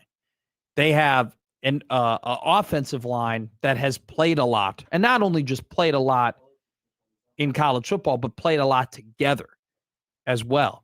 They have the recipe and familiarity when it comes to the tight end position, because, like I said, they've had the incredible stat of having a tight end drafted every year since 2005. So they know what they're doing. I think that this is kind of the year where Marcus Freeman has put together coaching, but also put together a recruiting class and talent that can do it all. And they got a very easy schedule. They don't have to play too many tough teams in order to get the college football playoff. We got Nick calling in here on the Prairie Flower Casino Zone hotline. Prairie Flower Casino, play longer, win more. Nick, what do you got to say, my man? Hey, what's up, Nick? What do you got? All right. Hey, so I was thinking about this. I call this the Nathan Martin from Ohio sports corollary, where your heart is. Okay. Nate, is this you from Ohio? Yeah. Oh, hey, how are you, Nate? Great to hear from you. I'm doing well. I Sorry. hope you guys enjoyed the cigars. You are the best. I am enjoying the number one cigar from 2019. I've had an embarrassing amount of them, by the way. Outstanding. Well, there's no such thing as an embarrassing amount of cigars. So, what do you got for me, Nate? So I was talking to a friend of mine who's is an Indiana fan. Okay. And I was talking about congratulations on the national championship, blah, blah, blah. And he said something that really stuck with me. He's like, yeah, but if I could trade it for a basketball championship, I'd take it in a heartbeat. And I kind of think of it like that's the way to decide what kind of school you are. I think that's a good idea. Yeah, I agree. All right. So the sports corollary to that is like, what team do you root for? Right. So like in your case, right, would you trade a Cubs World Series for a Bears Super Bowl? Yes. Yes. Without a doubt. So, no hesitation. Right. And it's like, for me, right, so people are like, oh, Nebraska's a volleyball school, whatever. And I'm like, listen, I love Nebraska volleyball. I do. I adore it. But if you gave me a choice to take one of their national championships and trade it for a football national championship, yeah, I couldn't say yes fast enough, right? Yeah. Nobody's doing the opposite. Like, even if you're a diehard, you're not like, yeah, you know what? Let's take the '97 national championship and trade it in for a volleyball championship. You know, it's funny, Nate. Happer and Schaefer once asked me, they were like, would you kill the Cubs right now forever for a Bears Super Bowl? Okay. And the answer, Nate, is no. I wouldn't kill the Cubs for a Bears Super Bowl. I will admit, though, I had to think about it for an embarrassingly long time. Right. And that's like perfectly natural. Like, but that's where your sports heart lies. 1,000,000%. Now, the funny thing is, right, how many people would trade a Creighton national championship in basketball for a Nebraska national championship? Oh, what a great question, Nate. What a great question. How many people would trade a Creighton men's basketball national championship for a Nebraska football championship? Well, Creighton would have to win one of those for that to be a question, Nate. Well, that's true. But and so you see where I'm going with this. Like, Yeah. that's where your true heart is. So people are like, well, I root for this team, this team, this team. And that's fine. Like, you can root for, like, I root for several baseball teams just because of where I live. But, like, am I going to trade a Twins World Series for a Cubs World Series? Yes, right? Because I'm a Cubs fan. Like, that's where my heart lies. Now, if the Twins are in the World Series and they're not playing the Cubs, will I root for the Twins? Yes, right? But my heart's not there if compared to the Cubs, right? Yeah. So it's like, it's a way to really truly see where your sports heart lies. Great job. Great call. I love that a ton, Nate. Thank you so much. I appreciate you, brother. We'll talk to you soon, okay? Absolutely. Thank you. One team that nobody wants to win a national championship is the Texas Longhorns. People cannot stand Texas. They enter this season. It's a big year for Sark, right? Big year for Sark. They entered last season after making 2 straight college football playoffs, being on the precipice of potentially making it to the national championship game the year before. They entered the year as the number 1 team ranked in the country. They ended up finishing the regular season 9-3, not making the college football playoff. Had a pretty tough start to it. That loss to Florida was really bad. I mean, 21-29, one of their worst games of the season. Game grader for Brett Cianci, I put it at a 26.7. They were dominated. They were outgained by 116 yards from a Florida team that ended up firing their head coach. But they recovered toward the end of the year. Big wins against Oklahoma, big win against Vanderbilt. Got their butts whooped versus Georgia, but ended the year strong with wins over Arkansas, A&M, and then obviously Michigan in the bowl game. Their over-under this year is 9.5. I might bet it. I'm going to hold with like Notre Dame. I would say I'm a bet too, because I really do think at this point I would pick them to win the national championship. Right now, the over-under, all right, the over-under, the win total for Texas is 9.5 games, okay? Now, over 9.5 is plus 114. Here's their schedule. Texas State, that's a win. Ohio State, at home for that game. Going to be a toss-up, probably give it to OSU. UTSA, week 4, at Tennessee. I think they win that game. Oklahoma, Red River Rivalry. That's in Dallas. That's a toss-up. That game is always close. But then they end their year pretty calm. Florida win. Ole Miss, I give them a win there. at home for that game, at home for Mississippi State, on the road for Missouri. That's a win. I think LSU is going to be pretty good. That game is in Death Valley, which is tough, but I think they win that game. I think they beat Arkansas, and I think they beat. I don't know, man. Like, this team has got, once again, it's got a lot of the things that I like. Very talented running backs. Raleek Brown from Arizona State, Hollywood Smothers from NC State. The offensive line wasn't the best unit that they've had in recent years, but they bring back 3 of their starters. They also got Trevor Gooseby, an All-American tackle. I think Arch Manning, man, like too much was made about how he began the season last year, and not enough was made about how he ended the season last year. They don't go 7-1 to win the season without Arch Manning playing at a top level of football. If he continues to develop, he will be that guy. I think Ryan Wingo, because of the lack of weapons around him last season, was kind of limited. They don't have a lack of weapons around him now with Cam Coleman, who was a number 1 wide receiver transfer, joining them. Look, they definitely are. There are some questions to be had on the defensive side of the ball. They don't necessarily bring back as much production as you would like, but they are loaded from a talent perspective because consistently they've had one of the best transfer ranks. In 2026, they had the 3rd highest transfer portal class. In 2026, they also had the 7th best high school recruiting class. In 2025, they had the number 1 high school recruiting class. In 24, they had the 6th best. And in 23, they had the 3rd best. They are loaded with a ton of talent, top to bottom. I think bringing in Will Muschamp, Coach Boom, is going to be massive for Texas and not turning around the defense, but just having a better defense. I think that the offense is going to be there. And look, once again, the defense wasn't bad. They were 28th in scoring defense, 20th in points per play. They were 40th in total defense. They were 21st in yards per play. Like, they had good metrics, but they weren't as good as you need to be in order to be a national champion. That's a whole other level you got to get to. I think they have the talent to get there. I think that if Manning continues to play the way that he did at the end of the year, utilizes Coleman and Wingo on the outside, and the offensive line takes another step, this is a team that can make some big waves. And for me, it's not necessarily just about we talk about returning starters, we talk about depth, but it's also just having dudes. They're going to have 5 guys potentially on the all SEC team. That's going to be a higher mark than anybody across the country. Cam Coleman, Colin Simmons, Trevor Gooseberry, Arch Manning. Those are 4 players that not only have an opportunity to go in the first round of the NFL draft, those are 4 players that could go in the top 10 in the NFL draft. And yeah, we had a team like that last year with the Ohio State Buckeyes who did not win the national title, but they got pretty damn far. I think Texas, yes, you have some question marks in the defense, and you need some guys who have talent to step up and reach their potential. And don't get me wrong, this schedule is tough. At A&M, at LSU, home for Ole Miss, neutral site game versus Florida, home for Ohio State. They are going to be challenged.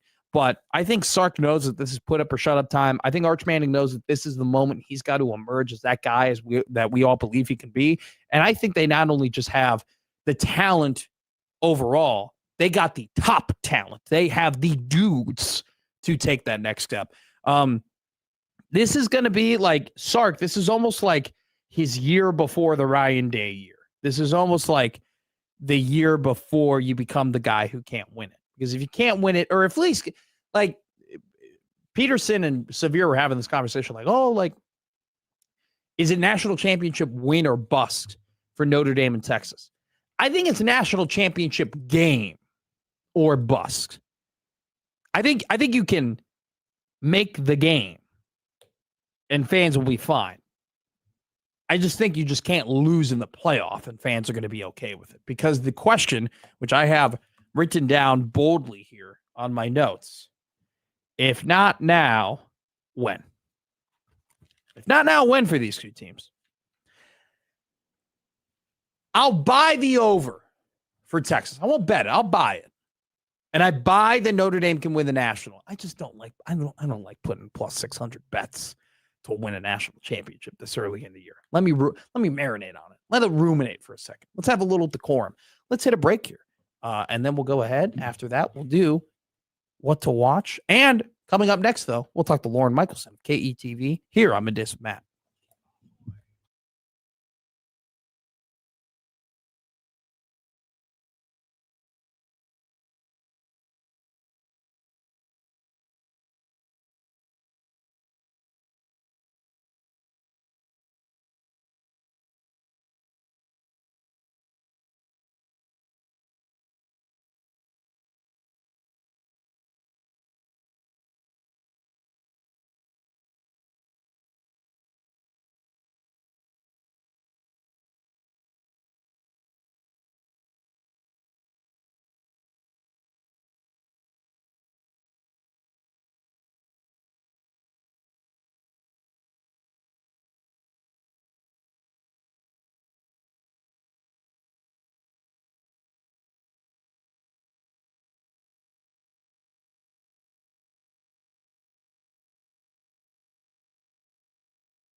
We bring in our alternating Thursday guest from KETV, who is fresh off of getting all of the B-roll and interviews and creating features on Nebraska volleyball. Lauren Michelson joins us here on Middays with Matt. Lauren, how are you? Oh, Matt, I am doing well. We are actually en route back to Omaha. I'm in the car with our wonderful photographer, Terry, and he's driving, so we're safe. Don't worry. But if it sounds a little funky, that is why. We are literally heading back from Lincoln right now. Shout out Terry. What a guy. The glue that holds KETV together. We are a whole crew. He was a trooper because we talked to basically every member of Nebraska volleyball. Wow. All right. I'll give you the floor, Lauren. Like, what's the vibe? Like, this is a big year. This is a legacy defining year. Just how does it feel? Well, it's a big year because this could be the last year that Nebraska's 4 seniors are all playing together. You know, you have that 5th eligibility, but who knows if they will use it. So I would say this is the last year that your big 4, as they say, your Bergen Riley, your Lainey Choboy, your Harper Murray, your Andy Jackson, have an opportunity to do the one thing in their illustrious careers in Nebraska they haven't done, which is bring home a national championship. And, you know, they're the preseason #1 team in the country again. And I think the biggest thing that stands out that's different from the last couple seasons when they've had that preseason ranking is they really don't care. I asked Bergen about that. She said our mindset is really changing right now.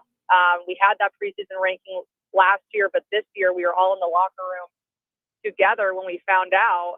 And we all kind of looked at each other and said, we don't want this. We want a chip on our shoulder. We want to go in knowing that nothing matters in the beginning of the season. The only thing that matters right now is how we finish the year. And they are not satisfied and do not feel good about how the season ended last year.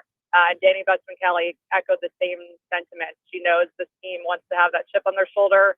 And in her words, she said that preseason ranking has never meant less to this group than it does this season. You know, it's so interesting, Lauren, because you know, when they came in as freshmen, were you still at KLKN when they came in as freshmen? Yeah, and so you have been able to see them go from, you know, athletic, new, exciting freshmen to now they are grown up. They are seniors. They've done it all. They've seen it all. They've played in the biggest matches, not only, you know, in the country, but literally in the sport up to this point. How have you seen this team and seen these group of seniors just grow up in front of your eyes? And how has that experience been for you? Yeah, it's really cool when you follow an athlete's career from start to finish, in a sense, like we may be doing with these 4 seniors. Many of us have covered the program the last 3-4 years. And it's cool because you watch them grow up. And I mean, I think of a player like Harper Murray, who's, you know, say whatever you want about what she's done and dealt with and bad moments in the spotlight, good moments in the spotlight, but you can't argue that she's one of the most recognizable faces in college volleyball, if not the most recognizable face in college volleyball right now. And she, as now about to be a senior, has really represented Nebraska in a pretty iconic way. I mean, she's at the World Cup, she's at the ESPYs, she's on the sidelines of the WNBA All-Star Game. She's doing all this wild stuff, and I asked her about it today, and she's like, I just really want to give young girls like something to look up to, something to cheer for. I want to put Nebraska volleyball even more on the map.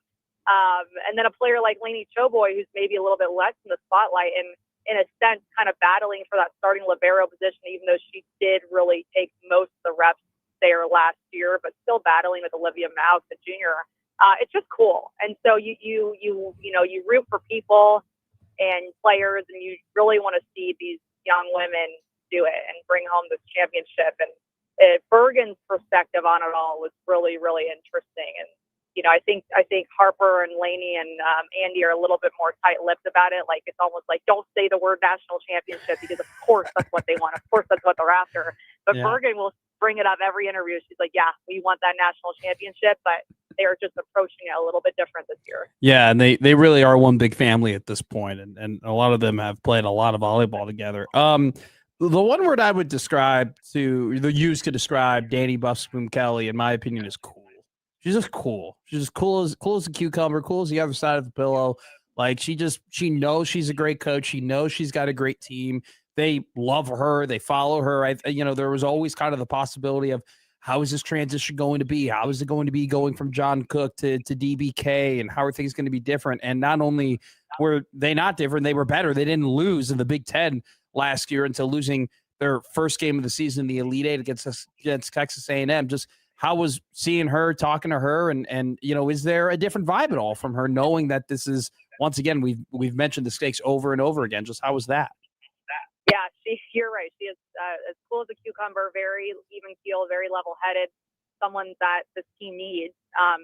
So she's the same. I think the difference is like somehow, and she said it, like she has so many hard decisions to make because you have the same roster basically, add in the two freshmen, and there was already so much depth and such high competition around each position last year. Well, now it's the same, and they're even better. So the margin between who starts and who doesn't is that much smaller. And so it's like, how does she make these decisions? It's probably really difficult, and she knows that, and she knows she's not going to make everyone happy, but she said they're just really working to be transparent and have those transparent conversations with the team. And ultimately, everyone wants to just win and to be as dominant as possible. But yeah, there are decisions to make. The glaring one is, who's going to start at middle blocker next to Andy Jackson. And she did say today, Danny did, that this is one of the best middle blocker rooms in the country. And even if you were to take out ABCA middle blocker of the year, Andy Jackson, it's still one of the best middle in the country. So it's really cool, just the level of talent. But yeah, her job is not easy. I do not envy her at all. Any comments on what will be the traveling circus to begin the year, where you play 10 or 6 matches in 10 days in 4 different states, Dallas, Vegas, South Dakota, and then end up playing in Chicago? Is there any comments or any worry about what the travel schedule is going to look like? Daunting in the beginning?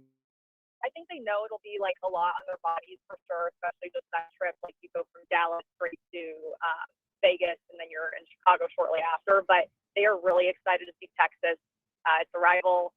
They have a bad taste in their mouths after that 2023 national championship, so they're really embracing being challenged and tested so early on. So they're thrilled about that. And Danny obviously has experience with Big 12, and her legacy goes back to Texas, so she's ready to renew that rivalry a bit, and they're ready. And the younger players kind of have stars in their eyes, and I think the older girls are just trying to tell them, like, it's a big deal, but it's not a big deal. Like, don't make it bigger than it needs to be. And they have a lot of those seniors, at least, have the experience of playing in some stadiums and some big matches, so they're going to be just fine. But I know and speak for a lot of fans that Texas match is going to be really exciting to see on Sunday, August 30th. Well, Lauren Michelson of KETV, we appreciate the quick interview today and all the coverage that you do across the state. Looking forward to talking to you again. Look forward to see your coverage. Are you going to Dallas or Vegas or Chicago, or where are you going to be for this team? Yeah, I will for sure be in 2 of them, Dallas and Wrigley. We're working on Vegas, so we'll see. Okay. All right. You've been to Murphy's Bleachers before. Where? Murphy's Bleachers in Wrigley Field? No. Oh, that's where you got to get your shot, Lauren. You got to set up your shot at Murphy's. We'll get on the horn. I'll give you the tips and tricks here. We got to get a live shot from Murphy's Bleachers. That is like the classic bar right in front of Wrigley Field. It will be loaded with Nebraska Cornhusker fans. That's the shot for you. You got to get out there. Okay. Good intel there. Yeah, Okay. I will remember that. That's awesome. We'll get you at the Stolen Saddle and the Tin Roof as well, and the Old Crow and Sluggers and Cubby Bar and the Cubby Bear. We'll get you all the bars. As long as I get a trip to Portillo's in there, I will be just fine. Absolutely. Lauren Michelson, KTV. You're the best. We'll talk to you soon, Lauren. Thanks. Bye, guys. Let's go ahead and we'll hit a break here. We'll wrap up this Thursday edition of Middays with Matt with what to watch and dog of the day here on the 1620 The Zone Radio Network.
Hey, don't forget, we've been telling you to go to 1620thezone.com all day. In particular, go and sign up for 1620 The Zone Golf Tournament. It's going to be awesome. But while you're there signing up for the golf tournament, don't forget to also sign up for our Oregon trip contest. So the Zone is sending one lucky Husker fan and a guest to see Nebraska battle Oregon in Eugene. Enter now at 1620thezone.com for your chance to win. And then keep listening to Happer and Schaefer for bonus chances this week to earn even more entries. The ultimate Husker road trip could be yours thanks to our great friends at Woodhouse Auto and Family. 1620 The Zone here. We are going to give you 2 tickets for Nebraska versus Oregon at Eugene, 2 round-trip airfare for 2 from Omaha to Oregon, and a 2-night hotel stay with a $150 gift card for food, rides, and or game day gear. Jake, what are we watching? So we got a doubleheader on the NFL Network with Steelers, Packers at 6 p.m. and Titans, 49ers at 8 p.m. And MLB, it's the Field of Dreams game where Phillies take on the Twins at 6:30 on Netflix. And the WNBA, we got a doubleheader on Prime, Sparks against Liberty and Mystics against the Aces. I said I wouldn't do it. Okay. But I'm going to. I'm betting on the NFL preseason. Hit that music, Jake. All right, folks, let's talk right now. I'm going to kill your bookmaker. I'm going to rip his throat out. I will blow this man out. I will step on his throat until the man chokes. Let me tell you how. Dog. Winners. Dog. Winners. Dog. Winners. Dog. Winners. Dog. Winners. I'm on a roll. Dude, you got to love dogs, right? All right. So I think that we are going to have a preseason darling. Ooh. I think that we are going to freak out about Anthony Richardson looking great at in the preseason. And I think so much so that he's just going to run all over the second and third teamers to the point where we're going to have this stupid article of, oh, is Anthony Richardson raising his stock? But here's the thing. He will do that. He will be awesome tonight against the New England Patriots, who I doubt are playing any of their starters. I'm going to take the Indianapolis Colts, and the New England Patriots could go over 39.5 plus 133. All right. I am betting on the preseason. I hit it, Jake. I don't care what people think. I don't care.